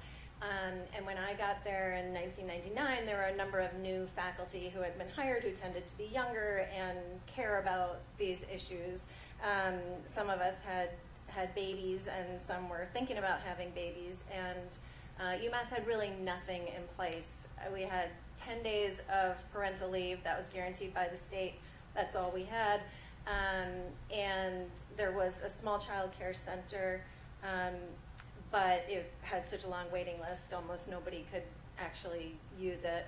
And so we started talking about what we could do. One of the first things we did was a couple of faculty got a grant to actually study what faculty were spending their time on. They did focus groups and they did surveys, and this was the focus of their research, so they knew what they were doing and had other surveys to compare it to. And they found that faculty were averaging 60 hours a week of work, both men and women. Basically, people were working all the time, but women still were doing almost all the work at home. And so they started talking about the fact that work in this country is really organized around the idea of a man who can work full time because he has a wife at home doing everything that the home and the kids need. And we could see the barriers that presented and the ways it was affecting women. So at UMass Amherst, fewer than 20% of full professors were women, which was not a pipeline problem, because if you look at graduate students in almost all fields, including most sciences, more than half were women. Assistant professors were about half and half, but there was a big gap. There was a gap in tenure rates, and there was an even bigger gap in promotion to full professor. We found, when we did the gender breakdown, we found that most men after tenure were promoted to full professor in about 6 years, and for women it was 12 years. It was double the amount of time. And many women never made it to full professor. And there's even a bigger gap among mothers, which we know from the literature, that women who have kids are penalized in terms of pay and moving up the career ladder. And for men who have kids, there's actually a daddy bump.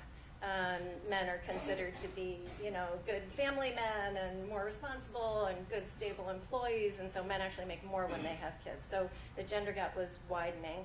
So we also had an administration that was concerned about that gender gap and trying to recruit more diverse faculty and staff, and without the ability to pay really high salaries or, do what corporate America could do, they felt that advertising as a family-friendly campus was one way that they actually might be able to accomplish some of their goals with recruiting new faculty. So there was an opening for us to fight for better programs and policies.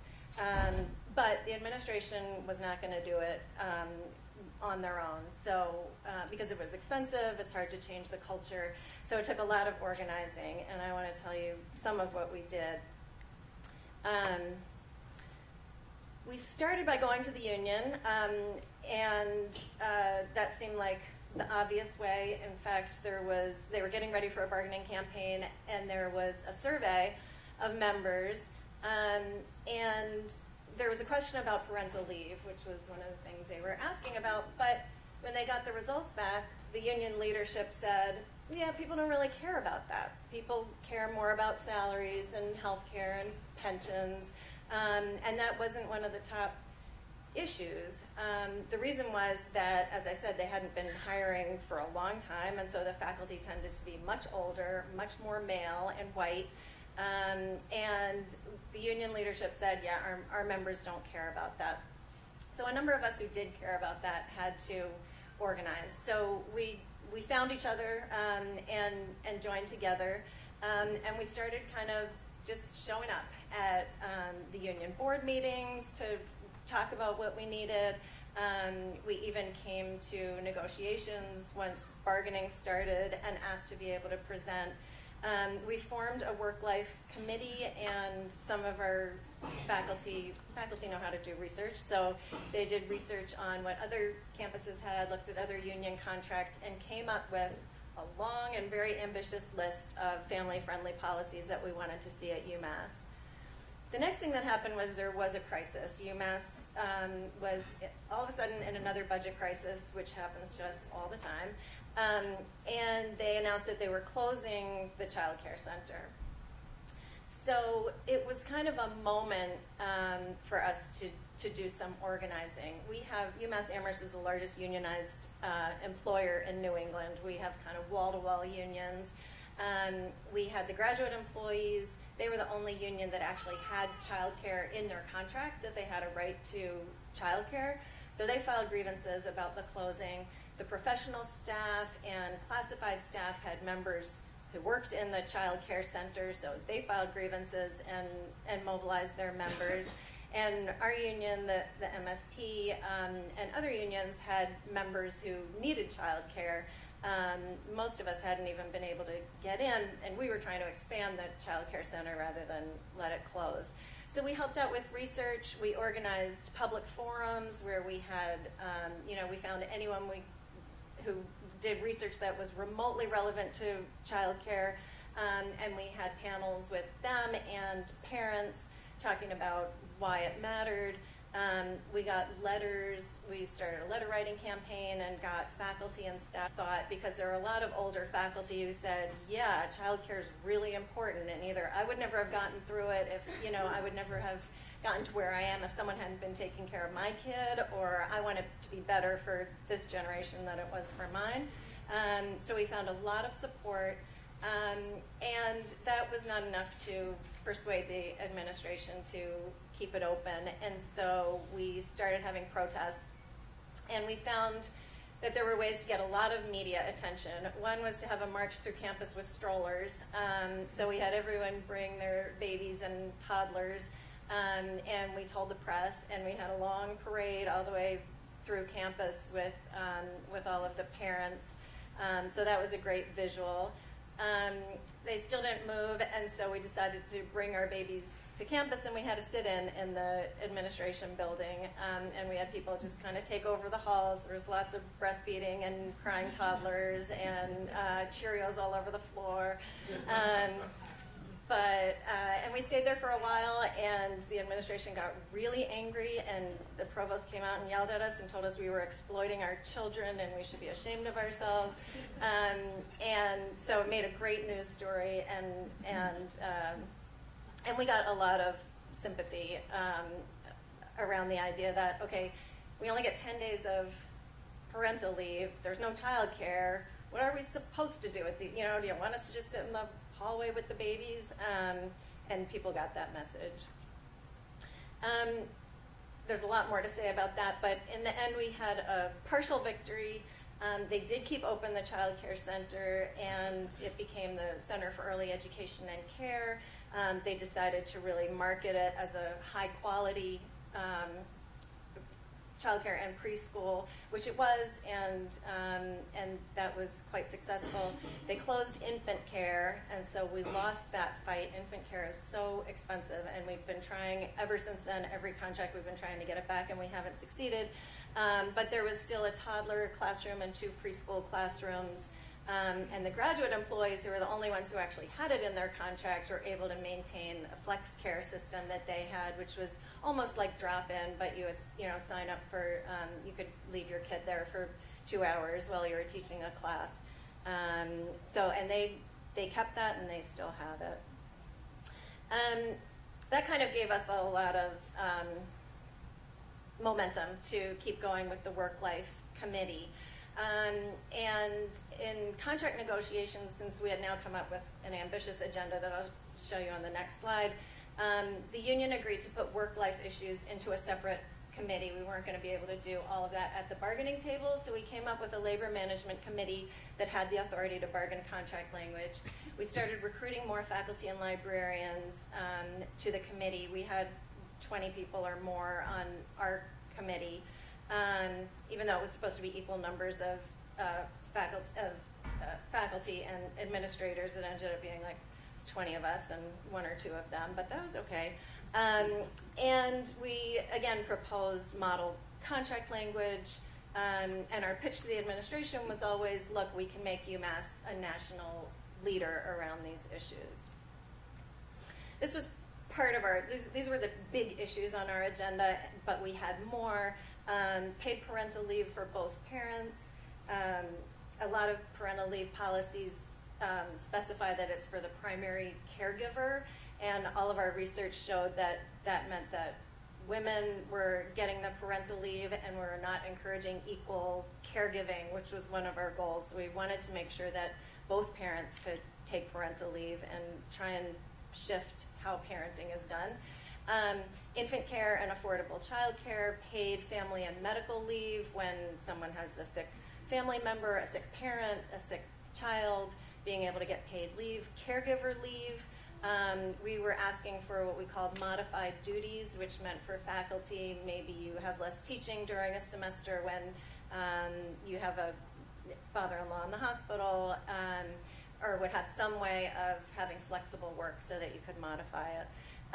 Automatic delay of a tenure decision year was something that people felt really strongly about, that we had the option for a delay, but we heard from women faculty that they didn't want to go to the chair and ask for a delay, and that when they did, it was perceived as they needed special favors, or they weren't quite up to it, or weren't working as hard as they should. So we wanted it to be automatic.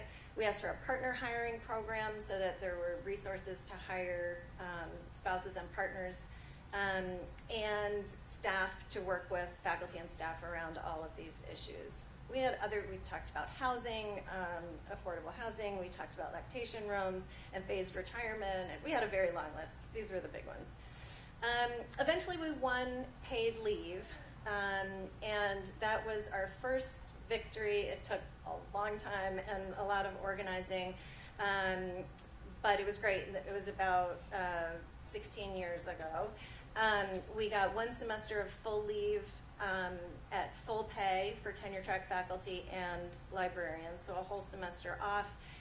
It was for both parents, not the primary caregiver, for babies or adopted children under 5 years old. You can choose whether you take the leave the semester that the child arrives or the following semester. And later, the next contract after that, we included non-tenure track faculty who have been there at least 3 years. That was something the administration was not wanting to do, but we did get it after 3 years. How we got it was a lot of mobilizing faculty and librarians, including department chairs. We had people come and give testimony at negotiations, and including some administrators who said, people ask me for leave, I try and do it to be nice, but it would be a lot easier if there were actually a policy and something in place. We had protests. We, again, brought our babies, sat at the big fancy conference table with babies, and brought the press to see what was going on. That was kind of the stick, and then the carrot was this very positive, let's make UMass a leader in work-life policies. We finally won partly because the compromise was that it would not be expensive for the administration to do this for faculty, because they did not guarantee money to the department when someone got a parental leave. They basically said, okay, we'll cancel your class, and the department has to figure out what to do. So that was something we debated for a long time. Should we just take it, or should we, stick to the idea that there had to be central funding for it? And we finally decided to just take it, which ended up being a really good idea, because in fact then it left it up to departments to say to the administration, look, we can't deliver the curriculum, you're going to have to give us some money to cover the leave, and mostly they did. These are some other things we won over time. Family and medical leave that can be used for family or your own needs, up to 1 year of paid leave through the sick leave bank. Automatic 1 year delay of the tenure clock, which you can always reverse if you don't need the delay, as well as tenure delays for caregiving. So, and that's very broad, so elder care or other kinds of care are reasons why you can ask for a slow down tenure clock. We didn't win infant care, but we did win a child care assistance fund, so new faculty and librarians can apply for basically a subsidy, and the administration set up a fund to help them with child care. We have bereavement leave, domestic violence leave, leave for adoption, and foster care preparation. We did get a partner employment program where there's money from the central administration to help departments hire a partner of a faculty or librarian, and a flexible sabbatical bank, which made it a lot easier, especially for two career couples, but also for people with kids, to time the sabbatical to fit what the family needed rather than being on a very strict 6-year clock. There's still a big class gap on campus. Adjuncts don't have almost any of these rights. Even between staff, our professional staff union actually has great family policies, but the classified staff, who are the lowest paid staff, who really need some of these benefits, still have 10 days of parental leave. So that's where we're working on now, is getting all the unions to work together and fight for everybody to have the benefits that faculty and librarians have. That's our website if you want to hear more about some of the policies, and I look forward to talking with you more about it. Thanks.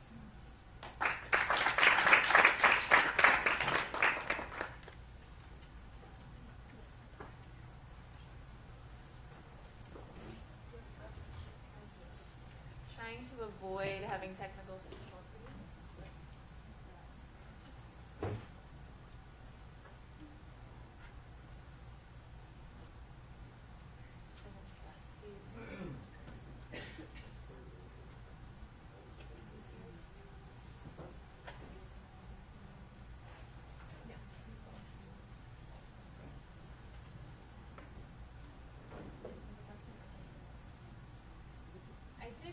That the campus where I work is now age-friendly. Is that what it's called? Yeah. Number 2. So we're already sharing. Number 2 in Connecticut, not trying to steal the thunder of CSU. No, where do you like it? More the merrier. That's mine. Yeah. Okay. And then just show me what the rest.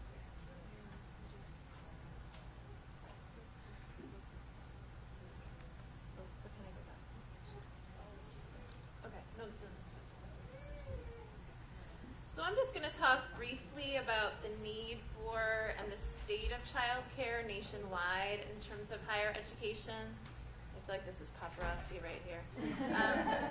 This has been the focus of my academic work, but somewhat interestingly, we do not have childcare at the University of Hartford, where I'm a professor. And I feel comfortable saying we haven't had much support for childcare. I'll talk about a little why I think that is. We've had some victories recently in terms of other things that people on the panel have spoken about. So, as a member of the President's Commission on the Status of Women, I'm always unclear on how to say that exactly. We've actually recently won parental leave for all faculty and staff. That was a long battle, long before I was at University of Hartford.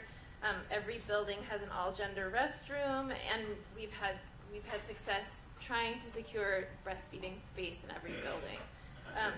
I actually think that partially there seems to be more support and advocacy for these issues when they impact faculty and staff as opposed to students. So that's why my work and this presentation focuses on students. We know that education is one of the best pathways out of poverty, specifically with every layer of education from high school all the way to graduate degree. We see an estimated 30% reduction in the likelihood that you will fall into poverty.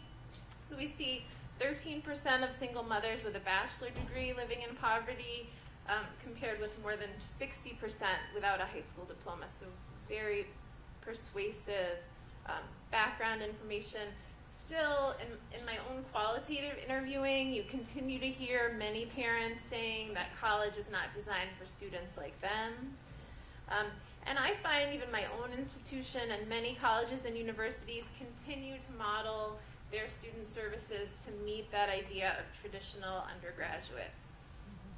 Some studies show, and again, we'll send around these slides, so if you want to click through to the link in the study, only 16% of incoming college students today fit that model. So that would be the 18 to 22-year-old, financially dependent on their parents, enrolled full-time and living on campus.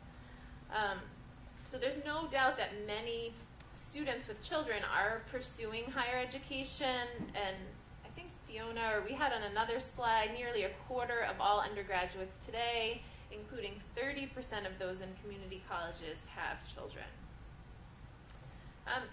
So it's pretty clear that this is an important issue, having access to childcare. Research bears this out. When students have access to childcare, they're more likely to graduate within a shorter period of time. They're more likely to get better grades, and also to indicate greater satisfaction with the educational experience.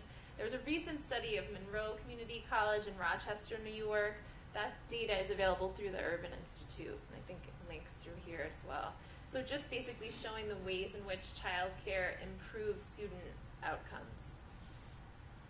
At the same time that all of this data is showing how important childcare is to the success of student parents, and we know we're serving so many student parents, fewer and fewer schools nationwide are actually offering on-campus childcare. So this is linking to a 2017 report by the Institute for Women's Policy Research. It's giving a state-by-state assessment and showing that the availability of campus childcare declined in 36 out of the 50 states in the United States. So somewhat discouraging, although I know Fiona gave everyone a handout, which I found really exciting, which is the resolution of Connecticut state colleges and universities to commit to providing childcare. And I think she'll talk about the successes of providing childcare at CSU specifically. But nationwide, the picture is much less encouraging. I'm not sure if how well you can see. This is showing you by community colleges offering childcare state by state. So the yellow and the orange is between 10% and 30%. And then all the way, the green is 90 to 100%. Actually, what state is it? In Nevada, which I cannot actually explain that right now. However, we do know once we provide childcare that it's generally, as you were saying, filled to the max. I've been personally on several waiting lists for on-campus childcare, and I never seem to win that lottery. So the IWPR says 95% of childcare centers at 2- and 4-year colleges have an average waiting list of 82 children.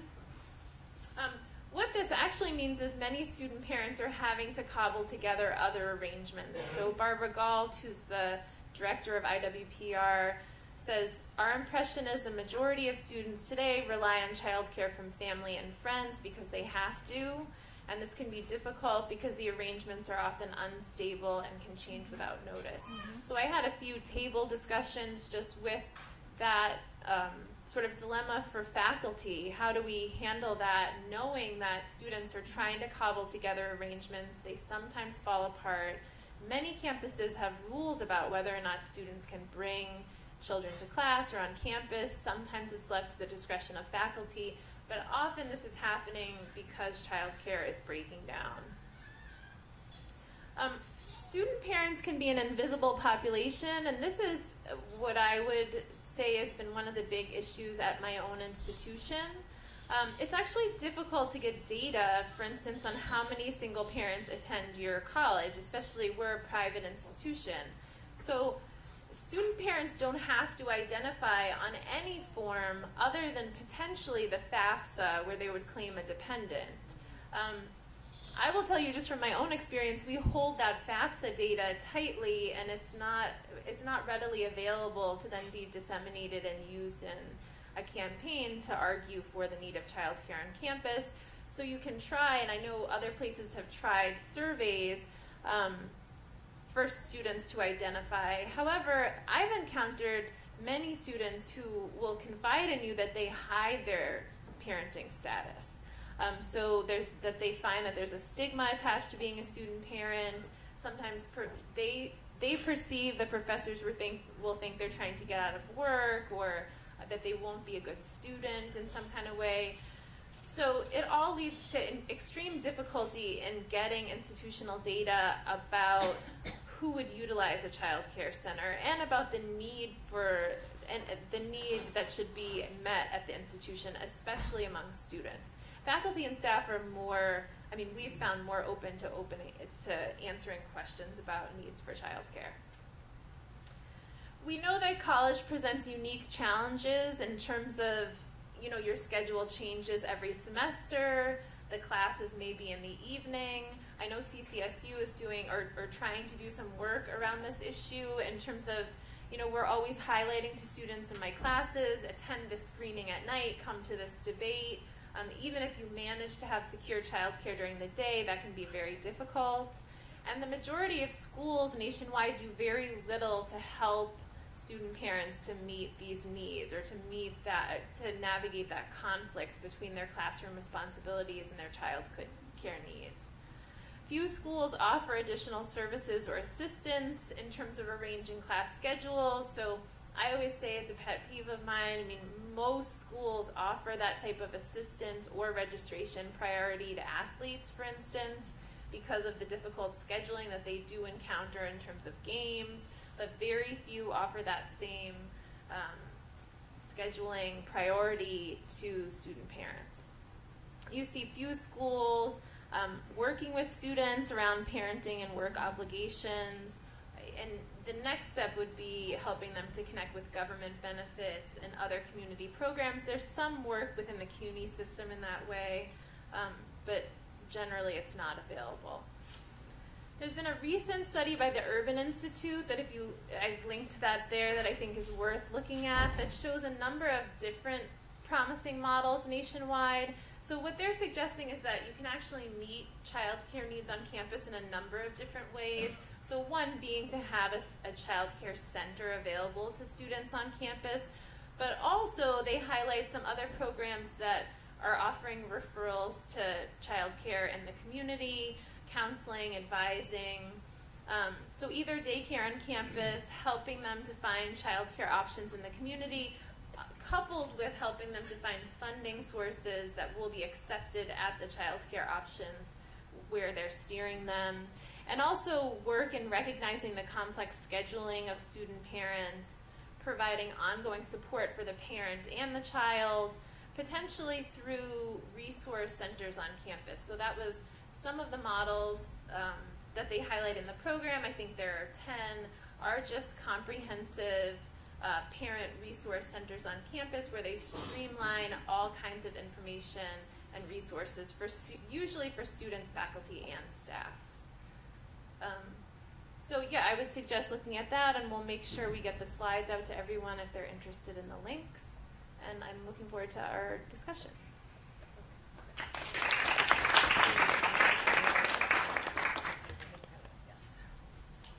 So now we can have questions, and our panelists are going to sit at the panel, and I have the microphone if anybody has questions.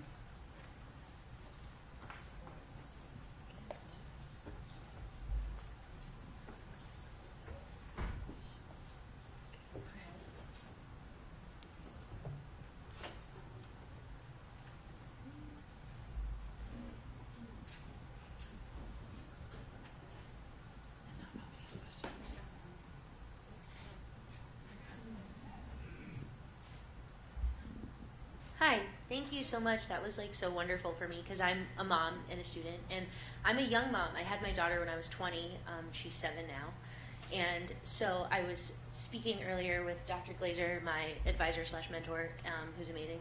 And I was saying that as a younger parent on campus who is an undergrad, I'm transitioning into the grad program now, balancing 2 jobs in a full schedule and being a co-parenting single mother. There's also this desire as a millennial to keep my identity as a 20-something-year-old, this finite balance between doing all those things that I need to do in order to thrive and survive and have a career to establish something for my daughter, while also maintaining an identity within my culture and my community. So you guys touched a lot on some wonderful things, and as far as Central goes, I do feel fortunate that I am in a community that listens to me, but we do lack. So I guess from my perspective, what more can I be doing as far as making this like invisible population more visible? I absolutely agree that there is a fear amongst my peers, especially parents who are afraid of that stigma.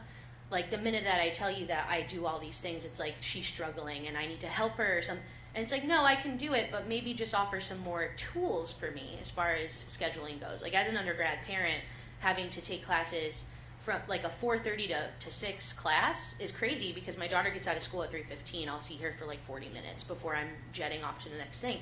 And I don't have a choice in that. I have to do these things in order to be able, you know what I'm getting at. So I guess what I'm looking for is not only validation, but but also I guess, bridging this gap in the future so that I can make it better for the people that come behind me. My daughter's 7 now. A lot of childcare programs on campus don't really focus on that 5 to 8 range as well, especially when your children go into the 10 to 13 range. We focus a lot on that early age, but really the most substantial ages of development are that 5 to 8, and when I'm constantly busy and lacking, there's not many things for me on campus to do in lieu of unless I tow my daughter with me everywhere I go, and I don't have a problem with that. So yeah, maybe speak on that, because it'll help me. But thank you again so much. I appreciate you. I can first just respond by saying I think you're doing the number one most important thing, which is telling your story. I know as a faculty member, a lot of what we hear from administrators is that they're not hearing from students, and they're not hearing the experience of students, and for all these reasons that we talked about. So I think you being willing to share your story, and then also to organize with other students who have similar experience to you, and to make that visible to the school administration, that's how it becomes a priority. And then also to partner with, you have some great partners here at CCSU to help bring that advocacy to the next level. But yeah, I would definitely commend you and identify with you. I was also a student parent going through school myself, so. Can I add, actually? Because I've worked with Dr. Glazer for quite some time, trying to advocate for increased childcare resources on this campus. And I think what Carrie Andrioletti discussed here in terms of this idea of an age-friendly campus, and I think you're absolutely right, this all fits together in quite a logical way. And so how do we provide resources for, like you said, right now we do have an early learning program, but it only services 26 children. It only services children ages 3 to 5. And so what do you do with the infants to 3-year-olds, and then from the 5-year-olds, like you said, to, well, 80, 90, 102, right? If we're thinking in terms of an age-friendly campus. So all those other age groups. And so I think there are ways that we need to think more comprehensively about these issues. To tell you, right now we are experiencing a change on this campus in terms of the potential support that we may be able to glean and gain in the next few years. And I agree with Amanda Freeman, telling your story is part of what we need to be doing. We also, if I could just highlight Christina Bachman, and if I can applaud her for all of her work at the Recorder. She has been reporting on these issues regarding childcare for the last year. And so that kind of coverage on the part of our student newspaper is important. I've had more people on campus now talking to me because of the work that Christina is doing here at Central Connecticut State University. They now know who we are, whereas before we were just moving around circles, talking with different administrators, and pretty much getting the runaround. I will say we do have an administration right now, and I think having Glynis Fitzgerald, the Dean of Graduate Studies here, and earlier we had Robert Wolf, the Dean of Class. They are interested in these questions in a way that prior administrators have not been. And there are academic connections to be made, right? Also, in terms of a comprehensive child care center that services multiple ages, services you in terms of providing a resource for your children, but it also serves as a resource for students, for academic purposes, for learning, for researchers, for research purposes. And so there are so many reasons why it makes absolute sense. And that's something we've heard over the years. This makes a lot of sense, but then there's no follow through with the resources, right? And so that's what we need to tap in. And that's going to involve mobilizing, going back to the earlier presentation. Right? I'm making all the connections now. That's going to take some grassroots organizing, and it needs to come from students, it needs to come from faculty, and it needs to come from staff on this campus. So I hope that you'll sign up on this list. So it's a plug for our list to sign up for this Work-Life Family Committee. We're working with the unions. We're hoping to work with SGA to come up with some solutions. It's time, right? We've been talking about this for a long time. We know the problems exist. I think we're getting pretty good at identifying what the problems are, but it's time to actually implement some solutions. And I do feel very heard on this campus. I do feel like people are very willing to work and listen, and that's very important to that visibility factor, you know, and that getting students who are more willing to talk about the struggle, you know, and it's so multifaceted insofar as like you're a student, you're struggling, and you know paying for childcare is a huge portion of it. I know because when my daughter was born, I utilized all the resources I could to get her into childcare. So I think that we are moving in the right direction, and it is conversations like these that'll make the student body more comfortable approaching it, saying like, okay, you're not going to stigmatize me for being a parent and for having a difficult life. You're going to help raise me up. So I think that's very important. And I applaud you guys for doing it. It's hard. Can I ask you too, one thing legislatively, the child care means access for parents in school grant. It's a grant that's been around since the late 90s. This last tax travesty that went through, one of the small benefits was that they did add funding. They tripled the funding for the campus grant for the first time since it was started back in the late 90s. We applied for that grant. It's still a small grant. I think it's $50 million that all campuses across the nation are vying for to support students on campus to provide them with child care. So that's something legislatively you can ask your people who are running for office right now. Let's ask them about the campus grant. And if they don't know what it is, tell them what it is and ask them if they will begin to support increased funding to those kinds of sources. So there are a lot of different things that we can do. But that's one practical thing we can do right now while we're in election season. Start asking people about the campus grant.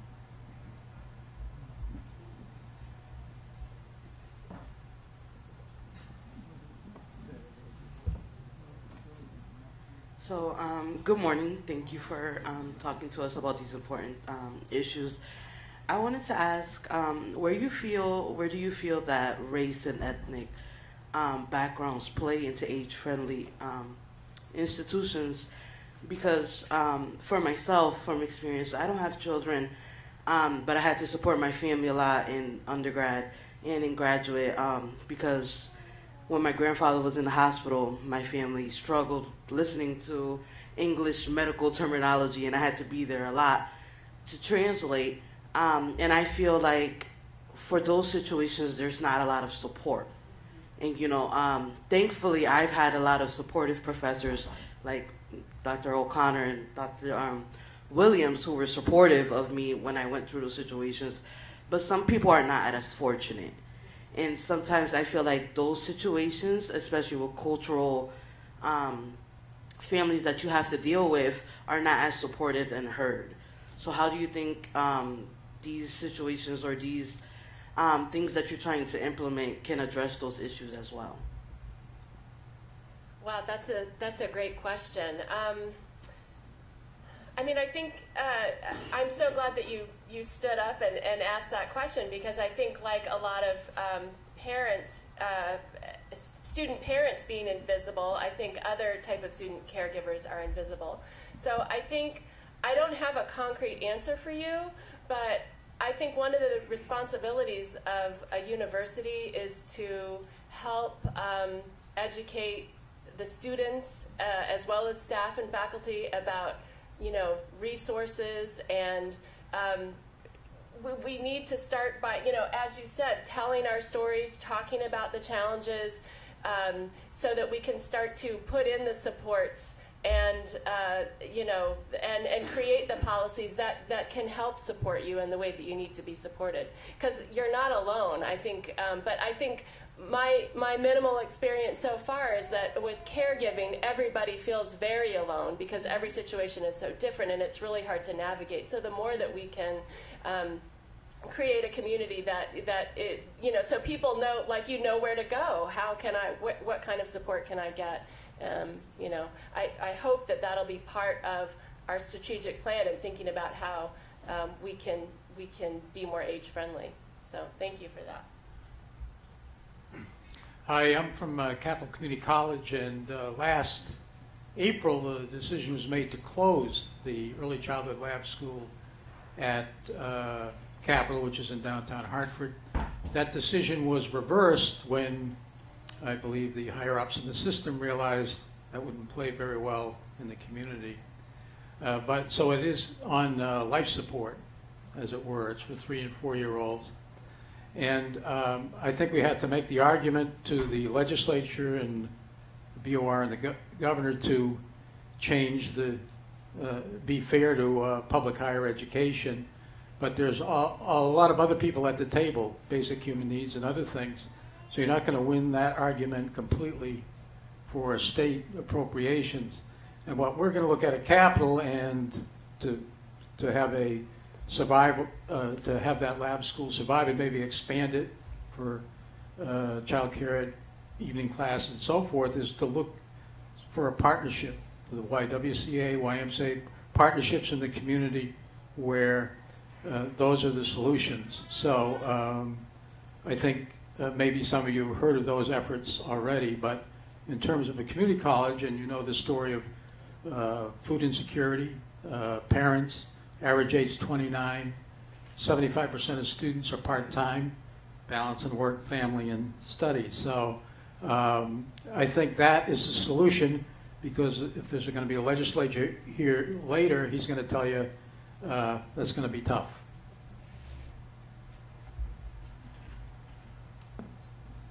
Yeah, I've seen the Urban Institute report does address some of those partnerships and how some are successful in working.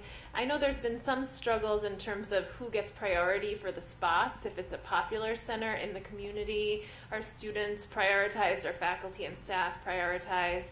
So I do think that's one strategy. I've also seen a lot of success with strategies that are able to tie other parts of an institution or a partner institution to the learning center. So I'm not sure if the lab that you're talking about is like this, but they're using graduate school or undergraduate interns. And then I know administrators love that also, because they're able to sell that as an experience that other students are getting through the center, so that it's not only providing childcare, but it's also providing this early career development for their other students. And some schools even tie it to a requirement in an early childhood ed degree program, which can be great in terms of the staying power of the center. Well, and looking at this issue for us, I looked around the country, and colleges and universities a lot better off than Capital, that serves an urban population, are closing these places. So actually you're losing right now.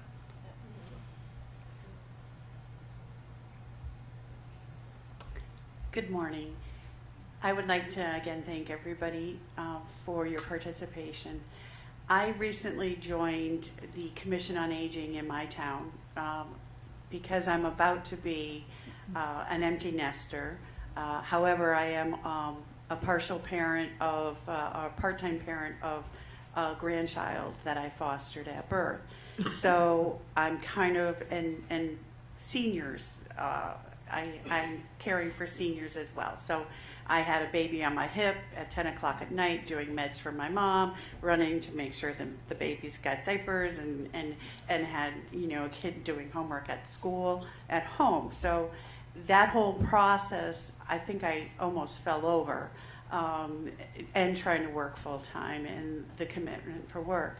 So when you talk about the percentage of us that are older and going into retirement, and now on the Commission on Aging, the biggest problem is, I mean, I can look at 90% of the people in this room. What are we all waiting for? Retirement. Okay, it's like I just want to retire and do what I want. But then what happens is people retire and they really haven't thought about what they're going to do when they retire. And then what sets in is the loneliness. And they just get locked into their homes, you know, because you're like, oh, I got to clean those closets that I haven't done for years. I've got to work on the yard, da-da-da-da-da. And then you're not getting out anymore. And now what we're having to deal with for the commission is how do we get them re-involved? And how do we stimulate them to look out for what they can do in the community? So I'd like to hear your perspective on how we can do that, because I'm now working on a showcase, a senior showcase that's going to happen in 2 weeks for our town. And what they've told me is we have to combine it with a flu clinic, otherwise nobody's going to show up. I'm like, really? You know, I'm having all of these people with all of the resources that are out there, but they're only going to come because they have to get their flu shot. So I only have a little window of opportunity to reach out to them and say, hey, look, do you know your library has books on tapes? Do you know that there's, you know, luncheons that you can go to here or there, and we'll pick you up and drive you? So how do we get the word out to those people that are lonely and get them back into things that they are experts at and have the experience at? All right, so that's the $1 million question. I mean, I've been getting this question a lot, and I think that is one of the issues that Age-Friendly University hopes to address, but there's no magic, you know, there's no quick solution for getting people out of their homes. I think it's it needs to be a cultural shift in our society where we do have people thinking about what are they going to do in retirement, and that we do have just a lot more opportunities for people to stay engaged. I mean, there's a lot of great examples of intergenerational programs, and there's a ton of volunteer opportunities, and there's great senior centers, but a lot of older people don't want to go to those because those are for old people. And I mean, so there's just there's a lot of great stuff out there, but also it's not one size fits all, right? Not everybody wants to volunteer or can, or so. I don't know. I mean, I think this is why I love the whole idea of livable communities and Age-Friendly University, because it's forcing us to address this very question. And I think it's a slow process, but having these principles is going to make us think about those things, right? One of the things we're doing at Central is trying to think, how can we do a better job of connecting to older adults? How can we get them onto campus working with our students? I don't know if Jesse Turner is still in the room, but he's talking about he's going to make the literacy center be from 0 to 100, you know. So I think we're thinking about that. But I guess I would also say I have other colleagues in the room who might have something they'd like to add, but I don't have. That is the challenge that I think everyone's facing. How do we reach those? How do we keep people engaged and create those opportunities? And I don't yet have the answer. Do you want to? I think we'll have our last question and then eat lunch, and then you can talk informally over lunch. Just a quick question, sort of picking up on what Eve said, but I would like the other panelists to sort of talk about it. When you get involved in the union at a time like this, you're always sort of thinking about like defensive struggles, right? Which means that you think more about sticks than you do carrots. Yet Eve talked a lot about carrots and trying to really create a family-friendly campus.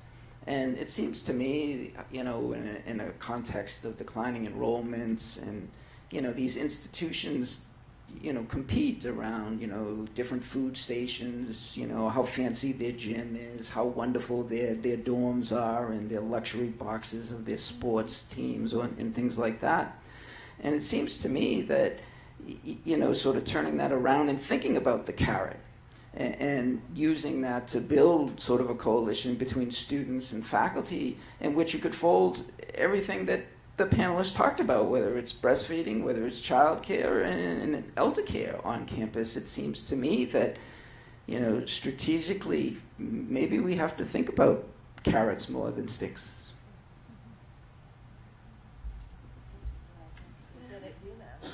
Yeah, I mean, for sure we did both. Like I said, we had a fairly sympathetic administration. We had a new provost who had been the dean of women back when UMass had a dean of women, and so she cared about these issues. But no one's going to do it without, just a carrot was not going to be enough for us. Because it's expensive, and we are talking about a limited pool of resources and constant budget cuts. So for us, it had to be, first of all, building that coalition. And these are great issues to mobilize people around because it matters to students, it matters to staff, it matters to faculty. We had, when we talked about childcare, we also talked about elder care. We talked about caregiving because everyone either, has a baby, has parents, has family members, and it definitely had, different impacts on people of color, people from working class backgrounds, international faculty who have parents in other countries and need to figure out how they're going to get the time to take care of them. So kind of bringing all of those stories together and talking about, care and having a caring community and a caring employer that really prioritizes those issues is how we talked about it. And then it also took some bad press and some, how can you, which I think is how universities have kept child care centers when they've been threatened again and again. Is by highlighting exactly what you said. It just happened at UMass Boston. They had a budget crisis, and the very first thing they decided to cut was the student child care center. And they have mostly working class, commuter students. And they, and they had a list ready of look at the how much the table that the new president just got in his office, that was like a $20,000 table. Like that'll give us another few weeks of childcare right there. So, so they had those sticks. But they also had a very positive campaign around how UMass Boston is.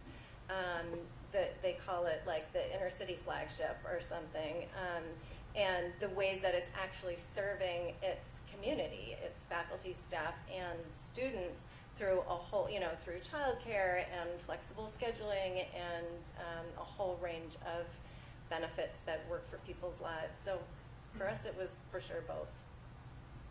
Okay, on that note, please have lunch. And we'll reconvene at 12:45. And if I can let you know also, we have the books available for sale. The lessons books are both available here at the registration table if you are. I wasn't planning to see for lunch, but I'm suddenly starving. Oh, maybe it's looking at the food. Thank you. Yeah, I'm so interested. Can you tell me the name of my colleague again? Yeah, it's Claudia Oakes, and I was just thinking, I should tell her I can connect you guys. That would be great. Yeah. So, I mean, I could I just love give her. this idea of the vision of putting all of these issues under an umbrella. We're a relatively small Right, school. and she's looking for people, one or two people to partner with to have a bigger voice, and I think it does. They do fit together. I mean, I thought, God, I do know students who are both parents but also caregivers, and I thought, gosh, do we even have I should do a study on it.